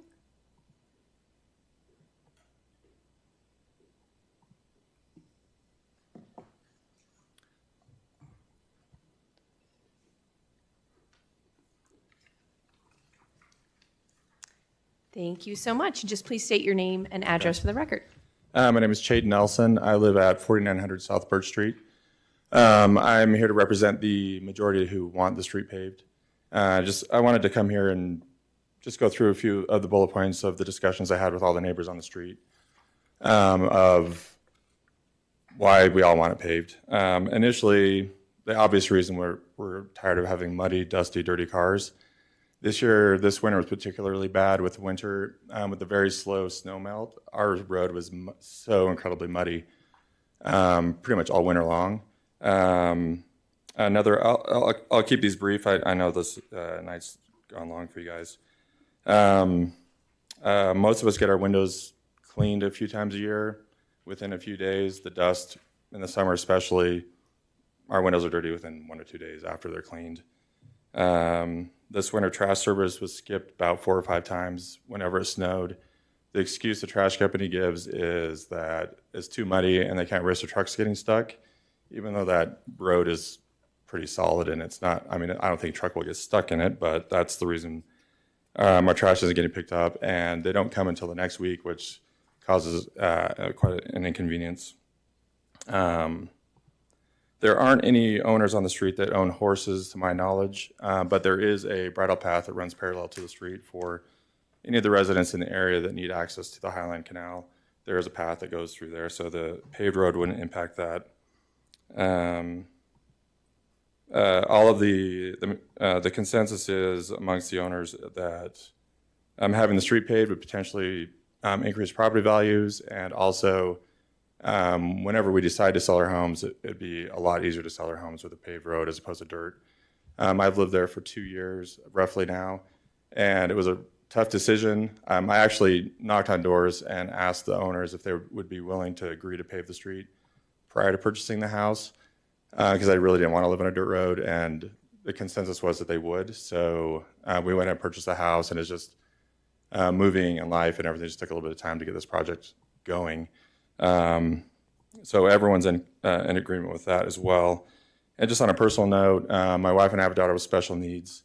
She doesn't live with us full time, but she visits frequently. And we'd like to go on walks with her, and currently, in the current road conditions, we can't really do that with her. Her equipment doesn't allow for us to go on dirt, and especially not mud. And those were basically the talking points and considerations. Thank you. Thank you for coming. Thanks. Okay, so I will move on to, are there any comments? I don't know if we want to do motions first and then whatever you guys want to do. I have a quick question for staff. Yeah. Jay, I remember at one point you told me that maintaining these gravel streets is arguably more expensive than maintaining asphalt? Yes, that's correct. Once the road is paved, the maintenance becomes not a yearly event. Bi-yearly, we might crack seal it. Usually it's 3 or 4 years when we crack seal. Gravel road, and in the 19 years I've been here, we used to do it quarterly. We are getting out on most of our gravel roads 10 times a year. Birch might be the exception because there are only 5 homes. It's probably our best gravel road in terms of that. But the amount of manpower and yearly costs go way down once the pavement is in. So said another way, this would be a benefit to our bottom line? Yes. Coming out of the Public Works Department? Yes. Thanks. Any other questions? And no question, did you want to, so I was going to say. Go ahead. No, go ahead. I was just going to say that, we've got before us a request to add speed bumps if we're going to approve this. And as for the record, we ought to just say that that's a whole separate policy that would be separate from this. That in other words, if the residents want to put in speed bumps or do things in the future, now that this is paved, there's a separate process upon which to do that, but it would be unrelated to this policy, to this procedure, correct? Yes, and that's what I was going to mention if that came up, is the speed bump policy is an entirely different process. And if that person that requests that wants that, they would have to do exactly what Mr. Nelson did and go out and get signatures and get everybody's approval for that. And I would also just add to that there are warrants, meaning there are actual reasons that speed bumps and traffic calming measures might be required. And I highly doubt, although I don't have the data, but I highly doubt that a street with 5 residents on it would ever be able to meet the warrants to require traffic calming measures. So are there any other comments? If not, I'll entertain a motion. I move to approve the paving agreement with South Birch Street property owners to pave South Birch Street. I further move to authorize the city attorney to make such changes as may be needed to correct any non-material errors or language, or to negotiate such changes to the agreement as may be appropriate and do not substantially increase the obligations of the city, and authorize the mayor to sign such agreement when in final form. Second. It's been moved and seconded. Are there any final comments? I guess I would just like to state for the record that it makes me a little bit sad. I do love the dirt roads in Cherry Hills Village. I don't live on one, however, so but I think this is what the residents want, and it's for the best interest of the city, then we probably need to move forward. All in favor? Aye. Aye. Any opposed? Hearing none, the motion passes unanimously. Moving on to item 9D, a change order and a letter amendment to the construction contract to provide for the paving of South Birch Street. Director Goldie. Good evening again. Now that we've approved the paving, we need to approve the contract with our RME, which would be change order number 3, letter of amendment, as required by the original contract. For this, we are actually only approving the amount that we are contracting with RME for, which is $131,537, with the 10% with the 10% contingency for the total maximum expenditure of $144,691. In your packets, there's explanation. The agreement with the residents will have $154,700 because of those other expenses outside of the paving. So if there are any questions, I can answer those now. Are there any questions for Director Goldie? Hearing none, I will entertain a motion.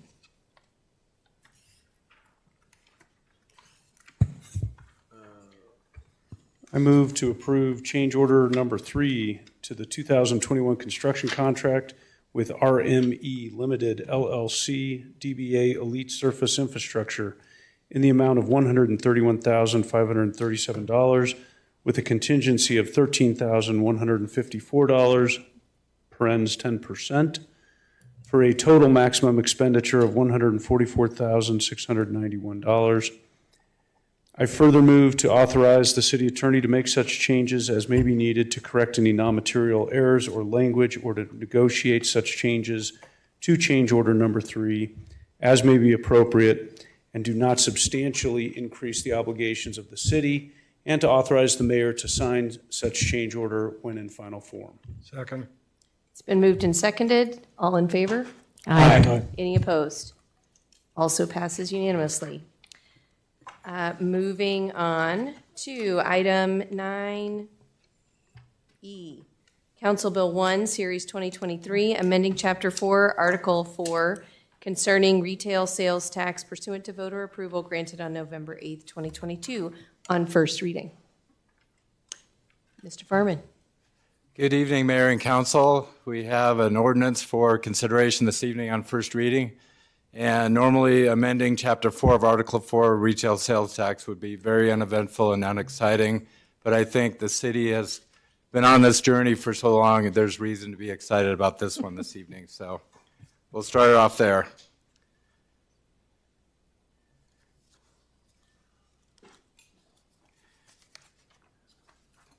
Just one moment.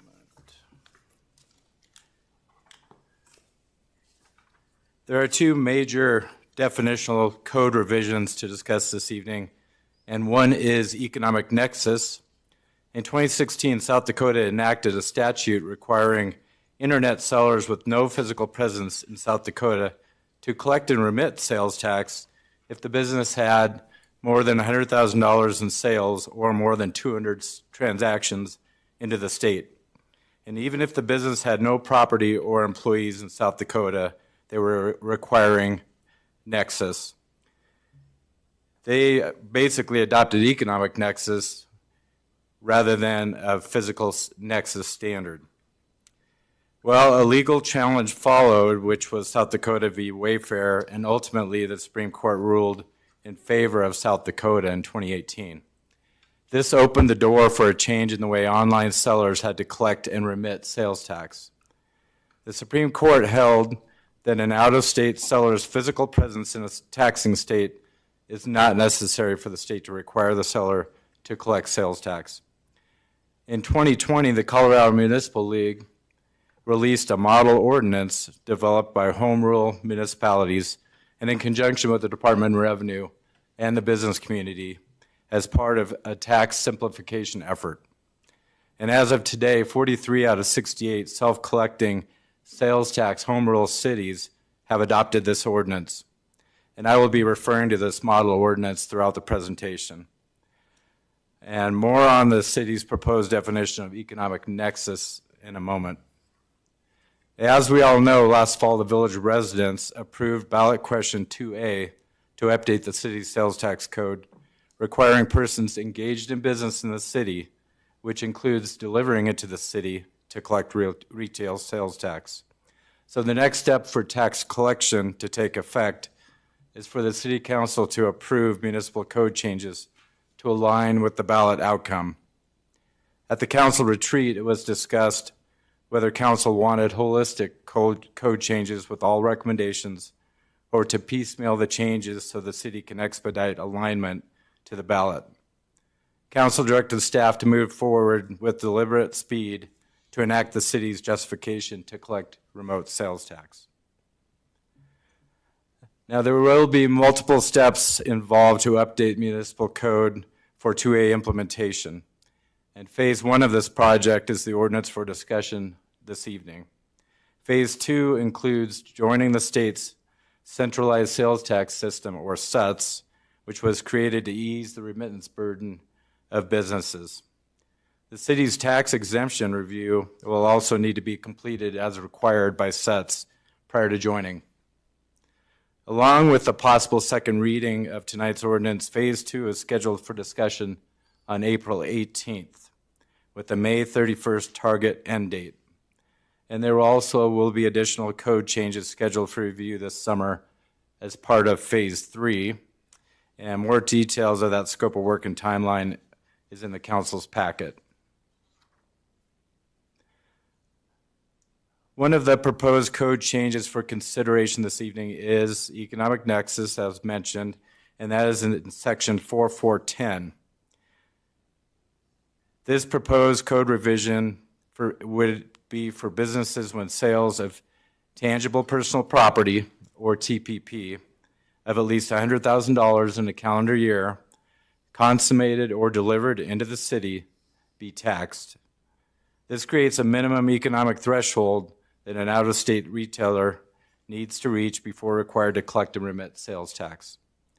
The city's code change defining economic nexus is also tied to the state's economic nexus requirements in the Colorado Revised Statute, section 3926. And so the city's code will adjust if the state's threshold changes, amount changes. This proposed definition also coincides with the project from CML and the model ordinance definition. The other major proposed definitional change in tonight's ordinance is updating the city's definition of engaged in business, which was part of the 2A ballot language. This definition, also in 4410, is revised in subsection E, requiring a vendor making more than one delivery into the city by removing the requirement by common carrier. The major change here is one additional section F to qualify as engaged in business in the city. A retailer or vendor will qualify as engaged in business if it has economic nexus by meeting the economic threshold. So in summary, the proposed code update would require sales tax collection on persons selling TPP that have economic and/or physical nexus. Other section 4410 definitions recommended for addition to the code is marketplace facilitator, which is an entity that uses its own physical or electronic marketplace to facilitate sales. An example of this would be Amazon, Etsy, or eBay. A marketplace seller sells TPP, tangible personal property, through that marketplace. Another new definition is multi-channel seller, which is a merchant selling products on more than one sales channel. That would be, an example would be physical and online. And a relevant city example would be Caribou Coffee, who has a physical storefront within the city, but also maintains an online presence in selling TPP or products, and they would be considered a multi-channel seller. And in reference to TPP, that definition remains unchanged as personal property that can be one of the following: seen, weighed, measured, felt, touched, stored, transported, exchanged, or that is in any other manner perceptible to the senses. Other definitional changes include purchase or sale, which is updated to be consistent with the TPP definition, and that definition is also from the CML project. Retailer is a new definition and will be used interchangeably with the term vendor. Another new definition is retailer or contractor, and that is defined as a contractor as a retailer of building supplies, construction materials, or other TPP, and purchases and/or fabricates the TPP in preparation for sale. TPP retailer and retailer contractor definitions coincide with CML's simplification effort in 2016. There are other recommended code changes to these Article 4 sections. Section 4430 updates sales tax licensing from a business with a retail storefront to include businesses engaged in business in the city. So that expands it to businesses that could be delivering into the city rather than just maintaining a physical storefront. And a more detailed sales tax licensing discussion is planned to be part of Phase 2. Section 4440 is outdated and is being repealed at this time. Section 4450 is a place of consummation or sale, which is completion of a sale, and that would now be tied to the state's economic nexus threshold. Moving to Section 4410, this is being updated to impose taxes on vendors that are engaged in business in the city, referring to the updated definition. Oh, 44110, I'm sorry. I was getting ahead of myself. 44310 is a key section, and that describes vendor types that are liable for tax collection and remittance. So this will capture new vendor types. This includes a new subsection D, which describes marketplace sales and tax collection obligations. So this section outlines the marketplace facilitator responsibilities to collect and remit not only on its own behalf if they are directly engaged in business in the city, but also on behalf of the marketplace seller.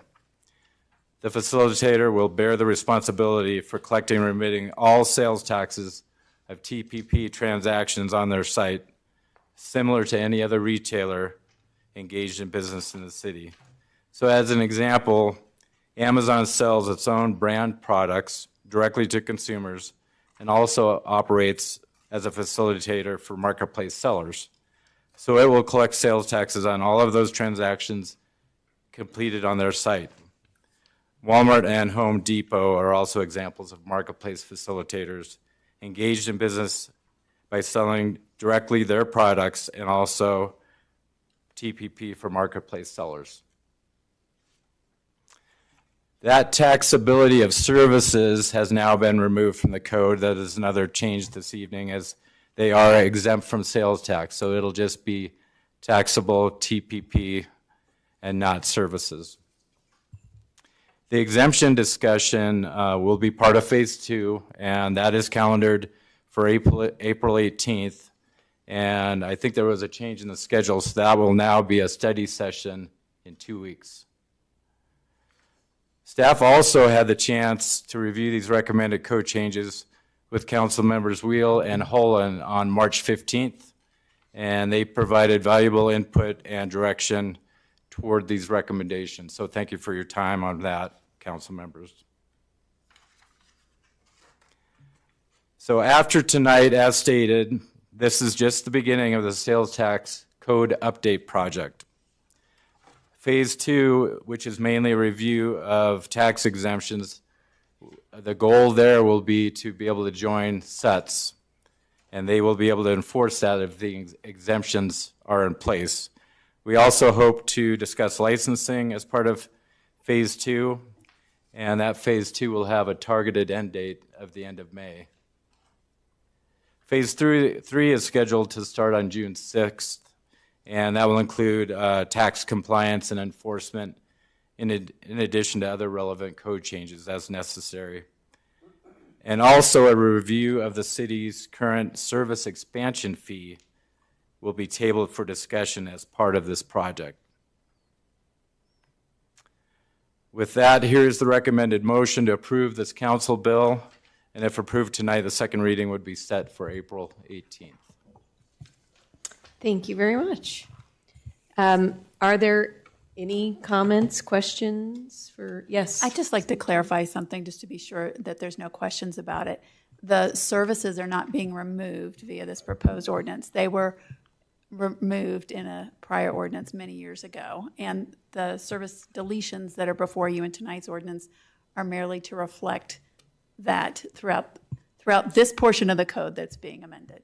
So there's no change to that. That's already in effect. Thank you. I did have one question, and I'm sure it is, I just cannot read this in a way that makes sense to me. It's on page 4 of the staff memo when it's defining economic nexus, and I'm with you through number 1, but I get very confused. So you have economic nexus when 90 days have passed following the month in which you made a sale? So economic nexus gets established after 90 days? It sounds to me like it speeds up the effect of economic nexus, and that's a very good question because I don't think that's too common. But if 3 months have passed following the month in which that marketplace facilitator or other vendor reaches that threshold, then they would have economic nexus. Am I reading? Okay. $100,000. So Yep. generally speaking, your nexus wouldn't kick in until the following year unless you got to $100,000 in January, in which case it kicks in April. Now I understand. Like that's Good, very good question. okay. I knew it was just my brain not wanting to wrap around that. Okay. Are there any other questions, comments? If not, oh wait, yes. I have a question.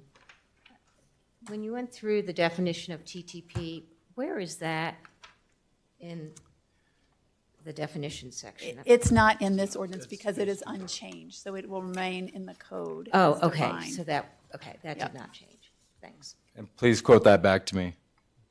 I can't. You'll You have to you go touch, back in your see, slides so I can smell, read it to you. feel, I perceive. know Earl has it memorized. That's why I was looking for it. It was such an odd little definition. I'd just like to, and on behalf of Randy and myself, compliment Finance Director Farman and City Clerk Gillespie and City Attorney Guckenberger. They really, really worked hard on this and did a lot, and they put up with Randy and I for a lengthy period of time. So we really appreciate the hard work on this. Yeah, and I certainly agree with everything Earl said. And I would say on behalf of the council, thank you to the two of you. Madam Mayor, I would. Madam Mayor, entertain- if I could just also, I know that for Councilor Holen, as the finance liaison, this is probably going above and beyond the normal realm of a finance liaison.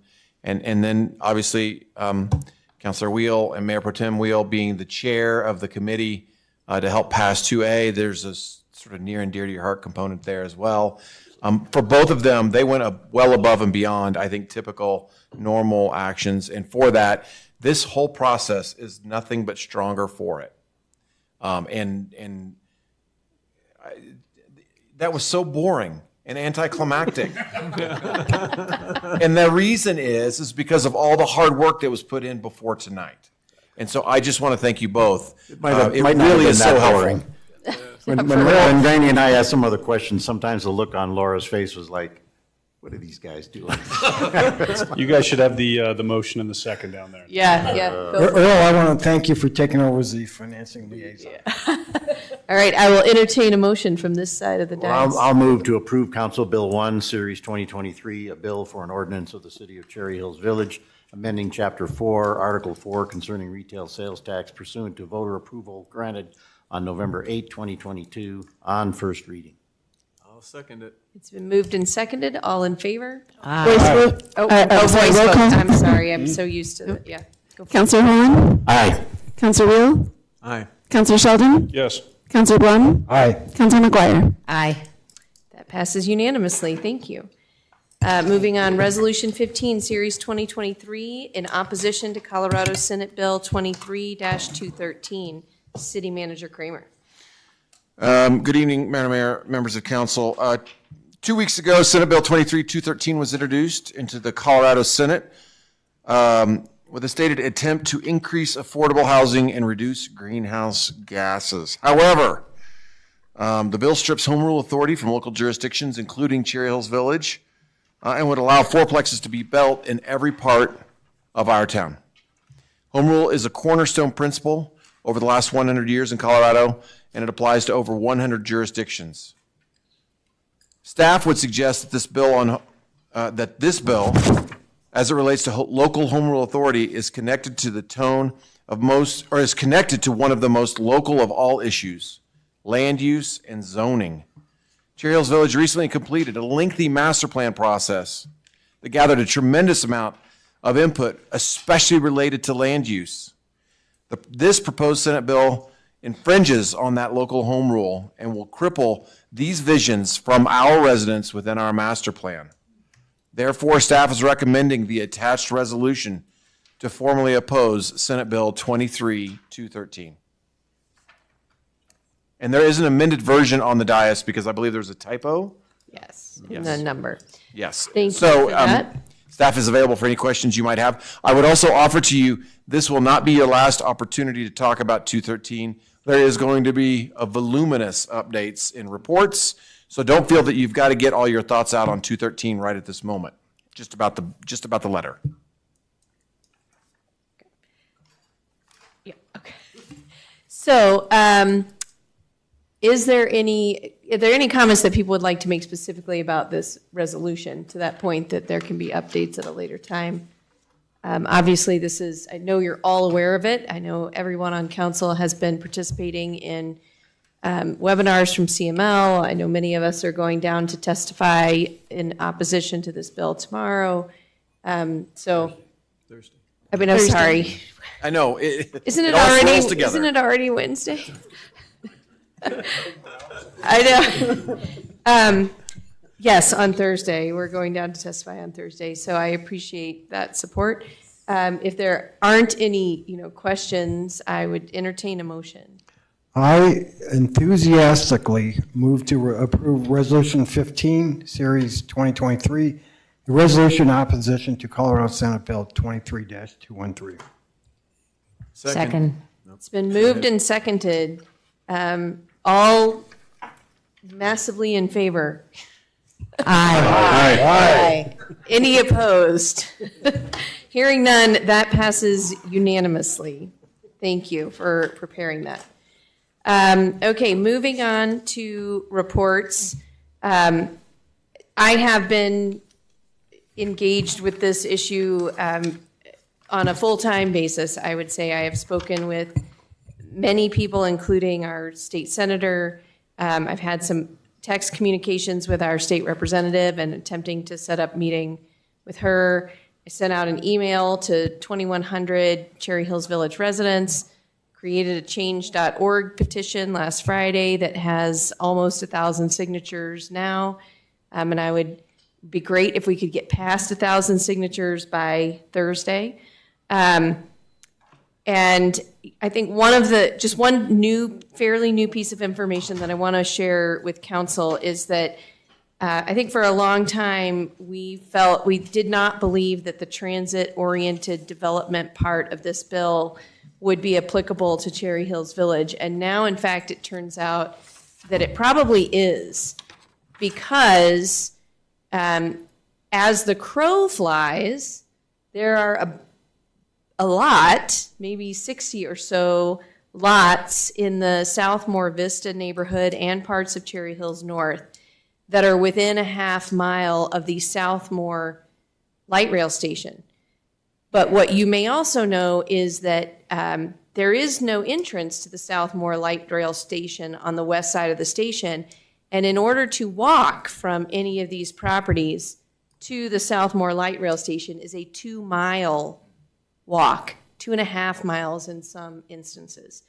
So I think that is just yet another example of how when these types of rules and legislation are removed from the local context, they don't make any sense. But I did want everyone to know that unfortunately, more parts of this bill and that transit-oriented development would require us to upzone those lots for a minimum of 60 units per acre. The calculation that I did earlier that may not match this map exactly was that would turn 71 houses into potentially 2,900 houses. Yeah. Wow. And just to be clear, the lots that are within a half mile from Bellevue Station, the only way to get to those lots is to drive through these neighborhoods. Those are a 2.5-mile walk to the Bellevue Station, yes. But there's no entrance off of correct Dahlia or No, you have to Holly. walk out to Holly and down and over to Bellevue. Because you aren't going to have a car. Right, exactly. So that is the unfortunate reality of that bill. I know that we'll have lots more conversation about that as time goes on, but I did then get a request this morning from the Colorado Municipal League asking whether Cherry Hills Village was opposed to Senate Bill 23-111. Sorry, before I move on to that, let me also say that the Metro Mayor's Caucus, going back to 213 for a second, the Metro Mayor's Caucus has proposed an opposed position to Senate Bill 213. And I, on behalf of Cherry Hills Village, have voted to support the oppose position. And we will know on the 10th what decision the Metro Mayor's Caucus will take.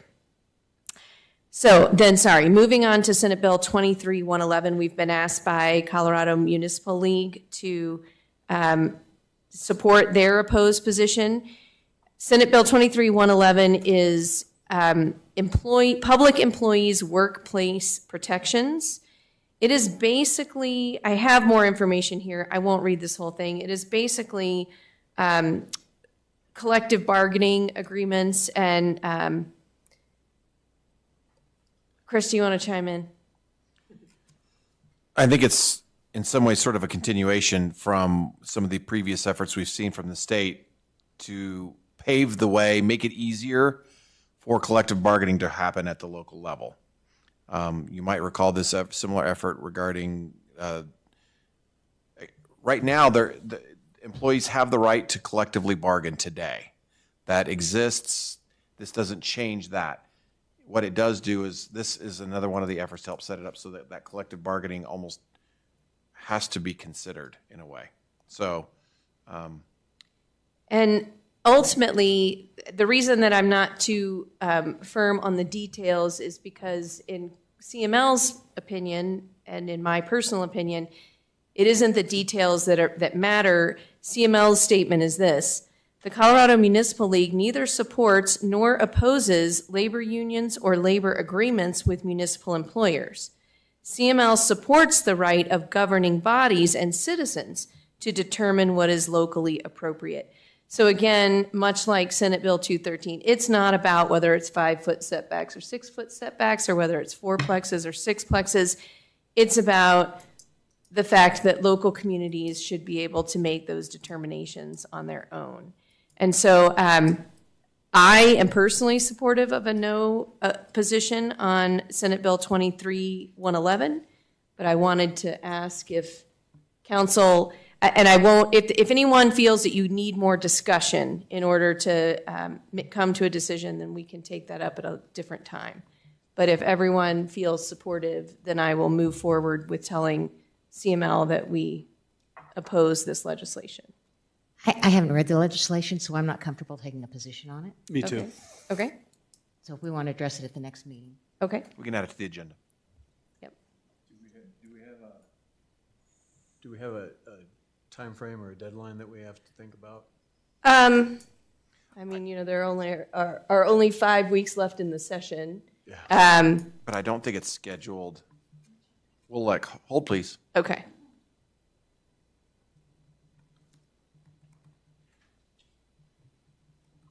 Is this something that requires a formal action amongst the council, or could the mayor send this out or staff send this out to the rest of council, have us read it and report back to staff or to the mayor? We're not And taking if it's not a resolution, It's so not I a think. formal position, so I think we could do this over the next few days via email with each other, if that would. I'll send, I can do that, and I'll send something out. Just remember a reply, since you are Yes. providing input, you absolutely have to respond to me one-on-one. Right. Or Yes. whoever, with Kathy CC'd or whatever, but. Okay. That sounds good. So we will do that. I apologize, I just got this Well, I today, used so there wasn't really time to send all that out. No, exactly. No, not for that. And I think that is, I'll make that it for my report. Members of council, Earl, do you want to start us off? No real report, other than I do think we need to look at this whole dog situation here a little bit. I mean, particularly over in that area. I know that you can't do it all the time and, you know, stray dogs and what have you, but dogs are an issue in the village. There are, I get, this is the one thing that people talk to me about is how come I can't have my dog off the leash if I'm around? I mean, our residents, you know, and so we have residents that adhere to it. And when occasionally you see a dog off the leash, I think residents, and I'm a dog owner too, and I'm one of those, I go, it's not a big deal. I mean, you know, that they slipped up. It sounds to me like you're seeing this all the time over there. And I will be honest, I mean, and I know residents that if they saw dogs off all the time and nothing being done about it, they'd get ticked off. And rightfully so, in my view. So if it's the ordinance, and that's what it is, and we find out that we've got a trouble spot, I just think that at the end of the day, we need to be focusing on that to try to make that less of a trouble spot and make it more of a, you know, inadvertent type of a thing. Let us talk with folks who are in the field and try and get our arms around where we sit and identify some possible adjustments. Sure. You know, I know we'll have more discussion on the Senate Bill 23213, but I would add support to everything I've heard from residents. The resolution that we're passing opposing it is 100% consistent. I haven't heard anybody come out supporting this. And I'm not sure whether I'm more offended by the process of kind of railroading this through as opposed to meaningful dialogue. Probably more opposed to the outcome than I am the process, but I find the process pretty offensive as well. And I might just pause here for a moment. Given the fact that council just passed the resolution in opposition, there's not really a need for debate, but there is going to be a DRCOG, Denver Regional Council of Governments vote on whether or not to support with amendments, oppose, or not take a position at all tomorrow night at 4. And so Mayor Pro Tem Wheel will be our representative. I think we're all assuming that he has your blessing to vigorously, you know, have his John Henry moment where he asks them to vigorously. Or Patrick Henry, that's it. I think we expect Dr. Cog to become Dr. No. All right, Dan. Couple quick things. Any update on electronic agendas and packets and delivery systems somehow? Do you want an update? Pushing too hard? Asking for an update on electronic packets. We were going to work on a. It's on the list. It's on the- Do we have it scheduled? It's on your list? Do we have it? So there's a couple different parts to that. I'm working on coming up with a system to show you guys a demonstration of what it would actually be to look at an electronic packet with a stylus. You can see how you would go about making notes and all of that kind of thing. So there's that part of it. And then there's the policy part of it, which is on Kathy and my list. So All right. kind of a two-pronged approach. I know one of you just said it, we've had nothing else going on, so take your time. I just wanted to make sure. The only other thing I wanted to mention, I didn't pull it during the consent agenda, but the HR Green contract. Most of you probably don't know this, but when I was involved in the interviewing process, the proposal that came out from HR Green had a 6-month timeline in it. It has now been increased to 9 months for their scope of work to get through their study now. I've talked to staff about it today. There's legitimate reasons behind the increase, the additional 3 months in time, but I would point out and ask that staff please keep a relatively tight handle on this process. I don't want the process to end up bleeding into multiple year process, right? And it very well could if we let it. So let's try to keep that ball rolling. And I just wanted council to understand that that was supposed to be a 6-month deal and it's now a 9-month deal. Thank you. That's all. Councilor Blunt.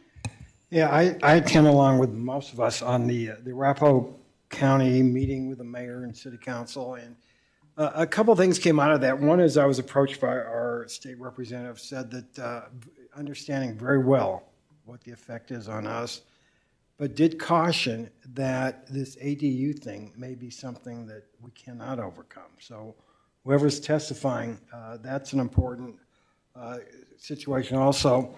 As a developer of affordable housing, I was up in Chaffee County Monday, and this gains nothing as far as affordable housing for these small communities up in the mountains. Maybe the ski areas and stuff, but this one, they see no gain out of doing this. So hopefully they're fighting it also. But I think the thing that concerned me, and I think a couple of you guys were there, was when I think the state rep or state senator from Aurora got up and said, damn it, we need affordable housing in every community. And that scared the bejesus out of me. So, that it's going to be. The quote was affordable housing for everyone, everywhere. Everywhere. Everywhere. Every community. And that scared me. So I think we appreciate whoever's going and testifying, and whatever we can do, we need to work hard on it. I have two things. One, we talked last week about guidelines for the mayoral or councilperson column in the crier. The language we had was that the column would represent the views of the entire council. And Earl later raised the point of, well, if we haven't had a vote, do we really know what the view of the council is? And so we're going to massage that language to say something along the lines of the current consensus view of council members. And what we will try to do is when there's an issue that where there's not agreement among everybody, we'll try to present the different sides of the issue in the article. But I just wanted to clarify that. Second, I had my first constituent call yesterday. It was an exciting moment. It was his first call to a council person. There were tears. But he asked, and he had already been in to talk to Paul Workman about what the restrictions were around pickleball courts on private property. Because he has a place up in Vail right next to the pickleball courts, and he is concerned about that. This is someone who lives over in my district, Old Cherry Hills. His concern primarily seemed to be the noise from the ball hitting the ground and I guess the paddle. I do not play pickleball because that would be too funny. But he also did discuss the question of lighting and hours of use. My understanding is, and Paul, I'll let you talk to it a little bit if you want, but that we don't have any specific pickleball restrictions. We do have restrictions around noise and lighting. And I don't know if we have restrictions around hours of use, and maybe determined by the lighting.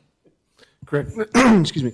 There's no restriction related to the hours of use. We do have regulations for recreational lighting locations, whether that's a field or pickleball court or tennis court or whatever, that those must be turned off between 11 p.m. and sunrise the following day. We do not have any special noise regulations specific to pickleball. It would fall within the nuisance chapter of the municipal code. And we do have setback and size and those sorts of regulations. But again, nothing specific related to noise for pickleball. This constituent's comment was, wouldn't this be great if we could get out ahead of this? I think this is an expanding trend, a crazy popular sport. I have not had anybody raise this issue before, but clearly the noise is an issue. In Congress Park, they just shut down the pickleball courts, is my understanding. The city of Denver just last week shut down the pickleball courts. So I don't know whether this is something. One of the things he had suggested is, you've got usually netting, and you can put padding up that will help absorb the sound. I don't know whether we want to have a discussion about it, or if we want to have a study session on it, or if people have any interest in looking further into this, but I said I would raise the issue tonight and get people's feedback. It is I know Centennial, I think, has a moratorium on pickleball court. Yeah, it is kind of a burgeoning issue. I think what I would be most interested in evaluating at this point is how much protection, per se, or our current regulations give us. Our current noise ordinance is pretty restrictive. And I think it would be, I would be interested in getting, more than just my opinion, but I believe that if there were a case where there was a problem between neighbors, our existing noise ordinance would probably be sufficient. But I don't know, because it's sustained. Correct. And I don't know what you consider the sustained. We would probably need to look into that. Yeah. So I mean, is one bounce every 3 seconds over and over repeatedly a sustained? I think you can make that argument, but is that really the intent of the noise? Sustained. So yeah. So I think there's probably some additional research to be done there. Incidentally, it's much quicker than every 3 seconds. I mean, yeah. You and I are hitting this wiffle ball back and forth to each other at this distance. It's coming quick, like every 3/4 of a second. There's a well, if I'm playing you, it's probably about 1/4 of a second, right? But yeah, so I think that would be. I would not necessarily be in favor of calling out specifically pickleball. I just don't know that that's even really necessary. But we do have noise ordinances, and if our existing noise ordinance doesn't prohibit things like that and dog barking, and then we should absolutely take a look at that. What is our noise ordinance 55 decibels at the property line? I think it's 55. I mean, I remember we've had this discussion before. Every time you mow your lawn, you're breaking the law. Yeah. Just so you Well, know. that's like, and I think that, because I know the guy next door to me, who's a great neighbor, and he's got a tennis court. We're on R1, so we're a ways away. And when he plays tennis, I notice it. Yeah. It doesn't bother me. I mean, I've never said a word. It doesn't bother. But I go, man, if that was a pickleball court, and again, and it's 150 feet from me, from where I sit, where I'm talking about, and I'm going, boy, on some of our smaller lots, you start getting closer. I mean, that would be. Well, let me say this as a rated pickleball player. I don't think the noise would exceed the 55 decibels. It's a 55 constant. decibels is really quiet. Yeah, and I think we'd have to do a study, or you'd have to Yeah. analyze that, whether that would even come close to the 55 decibels. It depends on how far back you are from your property line. Well, assuming There's even got to be next some door. data on There, that. there though. have been, I mean, I did do a little bit of reading, and there's been lawsuits over pickleball courts between neighbors. And so there have been sound studies that have been done. Now, obviously, it depends on how far apart you are. But I think some research could kind of, based on what our setbacks are, could get at least a feel for what the noise level is. We certainly could add this to a future study session. I will just warn council right now. our actual study session agendas are pretty jam-packed for the foreseeable future. So it may be just a bit. It may be a couple months out before we could get to it, but we can certainly add one to the agenda. Yeah, but I think it's a valid, thanks for bringing that up, Susan. That's a really valid thing. Okay. City manager and staff. I'm actually going to go first today.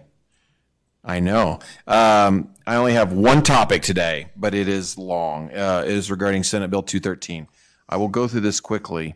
First of all, for those of you who are have signed up to testify, you need to plan on being there at 10 if you want to just testify. It's going to be in committee room 352. However, if you want to listen to what will likely be people speaking in favor of and want to hear how those questions go, things like that, that might get moved to a bigger room, in which case you might be able to sit in there and listen until it's your turn to speak. Stay tuned. We will send you more information as our lobbyists get it. Do we So, know what time the hearing starts? It starts, what's that? Yeah, it starts, Adjournment, so there's no specific time. yep. So, And will at some point, will they create an agenda or a list of, so you know when you're gonna, or do you just have to wait to be called? I don't know the answer to that. It sounds, we talked to the lobbyists just for a few moments. It sounds incredibly haphazard. That's what the impression I got. So, I haven't done it since COVID with the online signups and everything, so Yep. I don't know how it works. Okay, I just want to briefly update council and anyone watching on video tonight, live or in the future. I just want to quickly summarize everything we've done so far. We've created a dedicated webpage to update our residents on everything that's going on. We have been regularly updating our social media and Notify Me pages. In fact, we just did it again today, I believe, asking folks to sign up to testify. We did have the full page listing in the Villager last week. We are also, this just heads up, this next week, we're going to post in the Villager, hopefully in the op-ed, so it's cheaper, the opposition letter that we just talked about. Our goal is to try and have something in the Villager every week until the end of the session. So we may ask one of you to do a letter to the editor or something just to keep it every single week. Paul's been working on sending out, Paul and Mayor Pro Tem Wheel, on getting letters out to the HOA for a call to action. There was the legislative lunch that was mentioned. There was also the telephone town hall. Huge props to Mayor Brown on batting cleanup and really knocking it out of the park, to continue the baseball analogy. I mean, it was by far the most effective portion of that meeting. So congratulations. It was very well done. There's the CML executive town hall that many of you participated in. We just passed the resolution. There was also the letter that all of you signed to our delegation, our senator and representative. So that's what we've done, what we're going to be working on, and what we're doing. Paul will talk a little bit about continuing to analyze some of the transit impacts that we're learning about. He'll also talk to you a little bit about the letter to all the residents. So I'll let him talk about that. We have the testimony on Thursday. Tomorrow, Mayor Pro Tem Wheel will be advocating strongly with sabers rattling regarding at Dr. There is a CML legislative webinar on Friday. If you'd like to sign up for that, just let Laura know. And then, again, we're going to be posting hopefully something in the Villager every single week. So there is a lot going on. As the mayor points out, it is sort of consumed a lot of things, appropriately so. If there's ever a time to just DEFCON 1, this is it. So if you have any questions on this, let me know, either now, offline. Just give me a call, whatever it might be. One comment, and we were able to pull down the legislation from the state website and read it, the draft. There's apparently a bunch of amendments that are floating around in some form, and I don't know yet whether those are posted on the state website or not, but you need to be aware that there are amendments, and maybe or maybe not they're embodied in what you pull down if you go to reading it.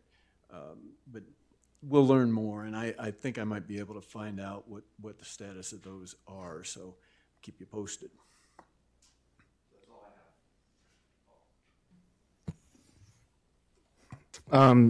Thanks, Chris. Follow up, yes. We have been sending out emails to our HOA contact list, asking for a call to action, asking to contact me to set up some time to discuss. I will say I do have a phone call scheduled with the Cherrymore HOA tomorrow. That'll be the first one. Chris mentioned, and the mayor mentioned, the impacts of the transit component of the bill were not something we expected to impact the village, but in doing our analysis, to the mayor's point, there are some portions in the northeast and southeast portion of the village that potentially fall into that. You did see a map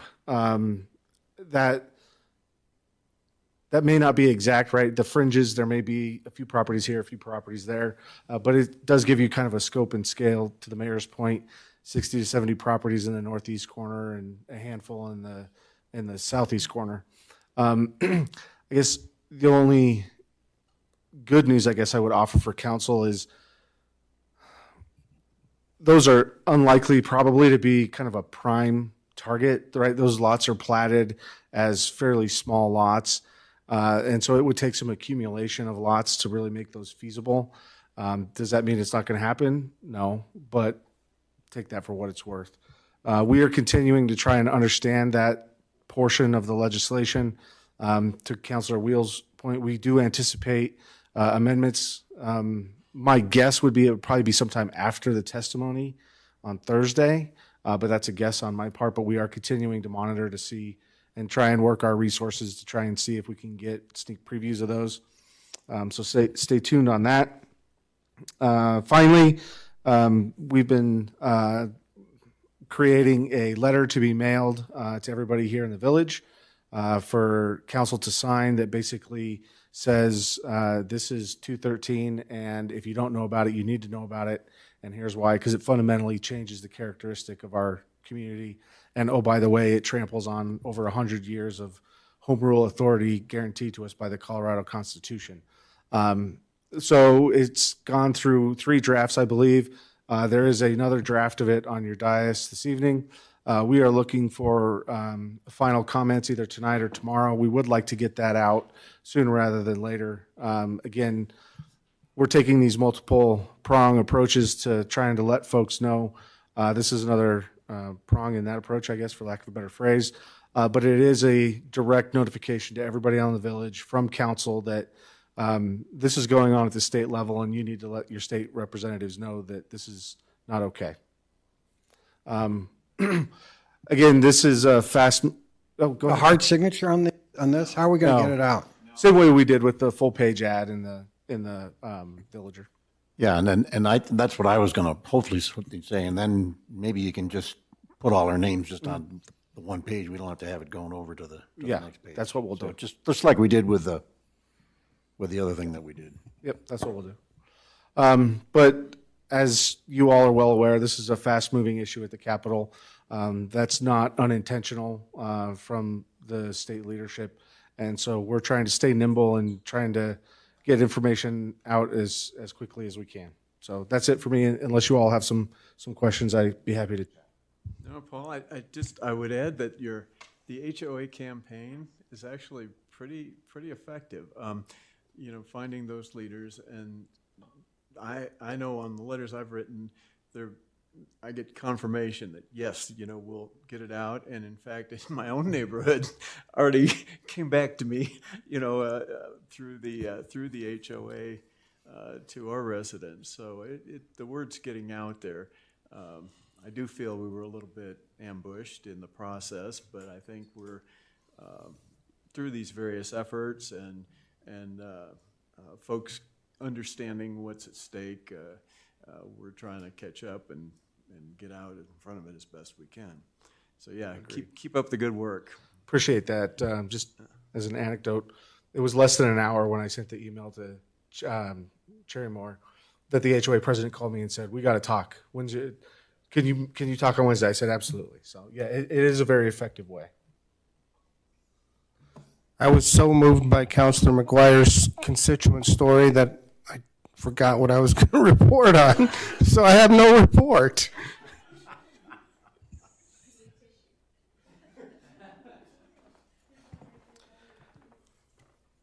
I have just a few things. Tomorrow morning from 9 to 10 is the police department's hosting Coffee with a Cop. And for anyone who may show to that, they will have an opportunity to provide public feedback on our strategic plan. That will be the last phase of our implementation of that plan. And just real quick to circle back with Councilmember Holen on the dogs. I share your concern on the dogs off leash and the dogs running at large. As I was sitting here, I sent a directive out to our code enforcement officers to increase their uncommitted time, proactively looking for those violations. At the same time, I would just mention that we get almost no calls on that issue. And I don't, not to say that it's not happening, I know that it is, but I do want to publicly encourage people who see those violations and are concerned about them to give us a call. That's our best way of responding to address those issues acutely while they're occurring. And then lastly, kind of just, if I may, provide an update due to some recent local and national tragedies, particularly around violence in our schools. I wanted to provide you an update on some of the things that we have done over the course of the last year to better prepare for a critical incident of any magnitude, whether it be at a school or otherwise. But I want you to have some comfort in knowing that it's a very serious issue for us. It has been a serious issue for law enforcement really since Columbine because it totally changed the way that we look at those incidents and how we prepare to respond to those. As you know, this year we added a full-time school resource officer to St. Mary's at their request and at their funding. But we were also able to increase presence at all three of the schools that we have here in the village. If you had an opportunity to watch the Nashville Metropolitan Police Department's response to their horrific call for service last week at the school there in Nashville, you will find no better example of when bravery and training come together. And those officers and that police department should be commended for their response, and it really is serving as a template for agencies all over the country. In contrast, perhaps, to what we saw a year ago in South Texas. Lessons learned from both. One of the things that you may have seen in that video, should you have watched it, is that despite their bravery and their courage, there was a delay in response because of access. They had to get somebody down to provide a key, and then it was the old-fashioned key sort of access to that building. We have, has always been a concern for us, so we have over the last 2 or 3 months implemented key card access for every officer in every school, even during a lockout exercise. When all other doors are locked to all other people, they're only accessible to first responders, and those every officer has a key to every school for immediate access, so we would not see those kinds of delays. We do train every summer for active shooter events, particularly in the schools, and we do that training with both adjacent law enforcement agencies and South Metro. We have done it for the last several summers, and we will again do it this summer, and those preparations are already underway. And that will actually be done at the schools here in the village so that our officers have a greater understanding of the layout should they ever have to respond. But that is a pretty robust training exercise. It's typically all day, a variety of scenarios, a variety of techniques and tactics. So just rest assured that that training is top of mind as we move into our training season. You may remember a few months ago, the council accepted a hefty donation on behalf of the Police Foundation for $20,000, in which we purchased every officer a ballistic, rifle-rated ballistic tactical vest and helmet, and a kit fashion. So it's an active shooter kit. Every officer now has that. That was a piece of equipment that we were lacking, and now we not only have it, but we also train around the deployment of those pieces of equipment. It's sort of in conjunction with both donation and some end-of-year money. We purchased all new weapon systems for the police department, specifically patrol rifles. Those, although an aggressive piece of equipment, it is the weapon of choice when dealing with a heavily armed assailant. And so every officer has now a patrol rifle issued to them, as well as what will soon, for the rifles soon, but for our handguns already in place, we have red dot optics for increased accuracy, and to be able to come up on target and engage is much faster and much more instinctive with these red dot optics than the traditional iron sights. And we are moving all of our weapon systems into that technology. And then lastly, this year and in years foreseeable, all of our supervisors, particularly our patrol supervisors, will receive specific training in responding to and managing critical incidents. The operators, the line officers, certainly we put a ton of training into the tactics, but the use of resources and all of the aftermath that might occur after a critical incident, our supervisors would be in charge of that, at least until myself or the commander arrived on scene to take over command and control.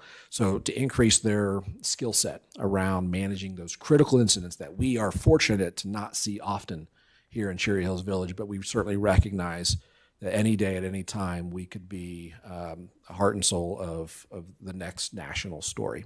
And we got to be prepared to the best of our ability to address those. So for what it's worth, I wanted to just share an update. I've sadly had to talk about school violence 3 or 4 times in my 1 year, almost 1 year here in Cherry Hills Village. It's an issue that isn't going away. We're not immune from senseless violence, but know that it's a priority for us to train and equip for those kinds of situations, specifically in our schools. As a parent of 5, I share the community's overarching concern for school safety. It is the one place that our children should feel free to be themselves and to not worry about violence. But when you see a kindergartner, which we do the lockout drills between the 3 schools often, or lockdown drills. And when you see a kindergartner hiding in the corner, and it has become so commonplace and routine that they have to do that drill, I was just talking this morning with my daughter about it. I only had fire drills as a kid, and they now have shelter-in-place drills and lockdown drills and lockout drills, and they know what it all means. And it's just the society that we live in. But your police department is prepared to handle any situation that might come its way. So thank you.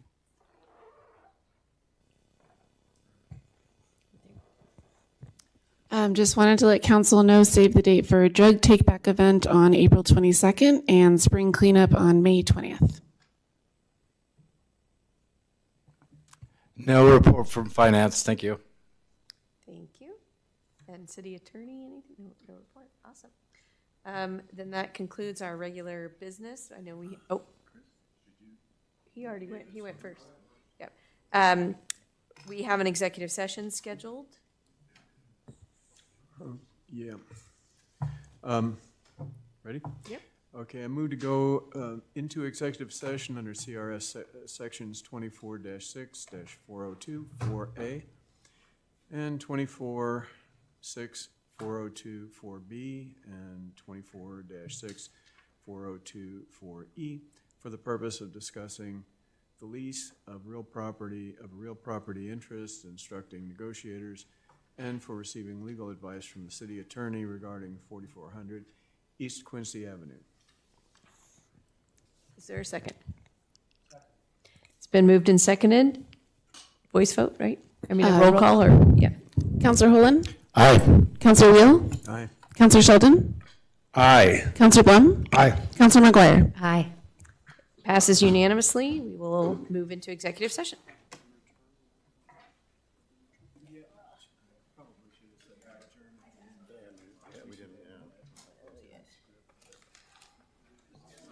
Coming back.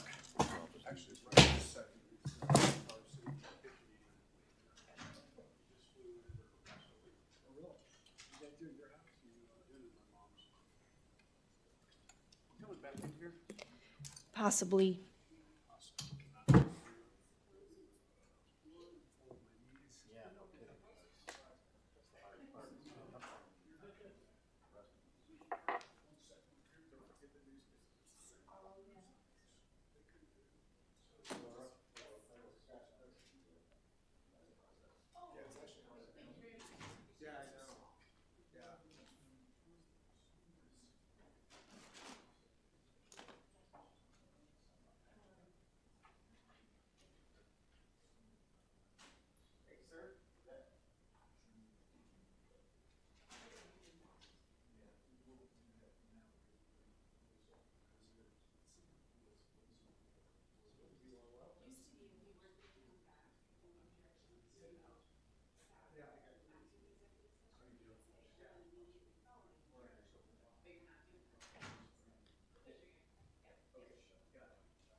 By the way, if I came, I didn't mean, when I was saying, from the mayor pro tem, it's a custom, right? No, we don't have that. The custom is that you always move for the consent agenda and you move for executive sessions.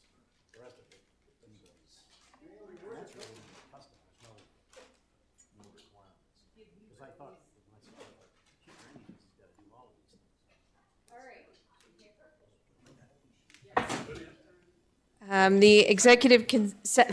The executive session has concluded. It is 9:43 and we are back in regular session. I will now entertain a motion. Okay. I move I move that we direct city staff to prepare a letter for Miss Neff. Is there anything you want me to add to that? Consistent with? Consistent with the discussion that we had in executive session. Thanks. Second.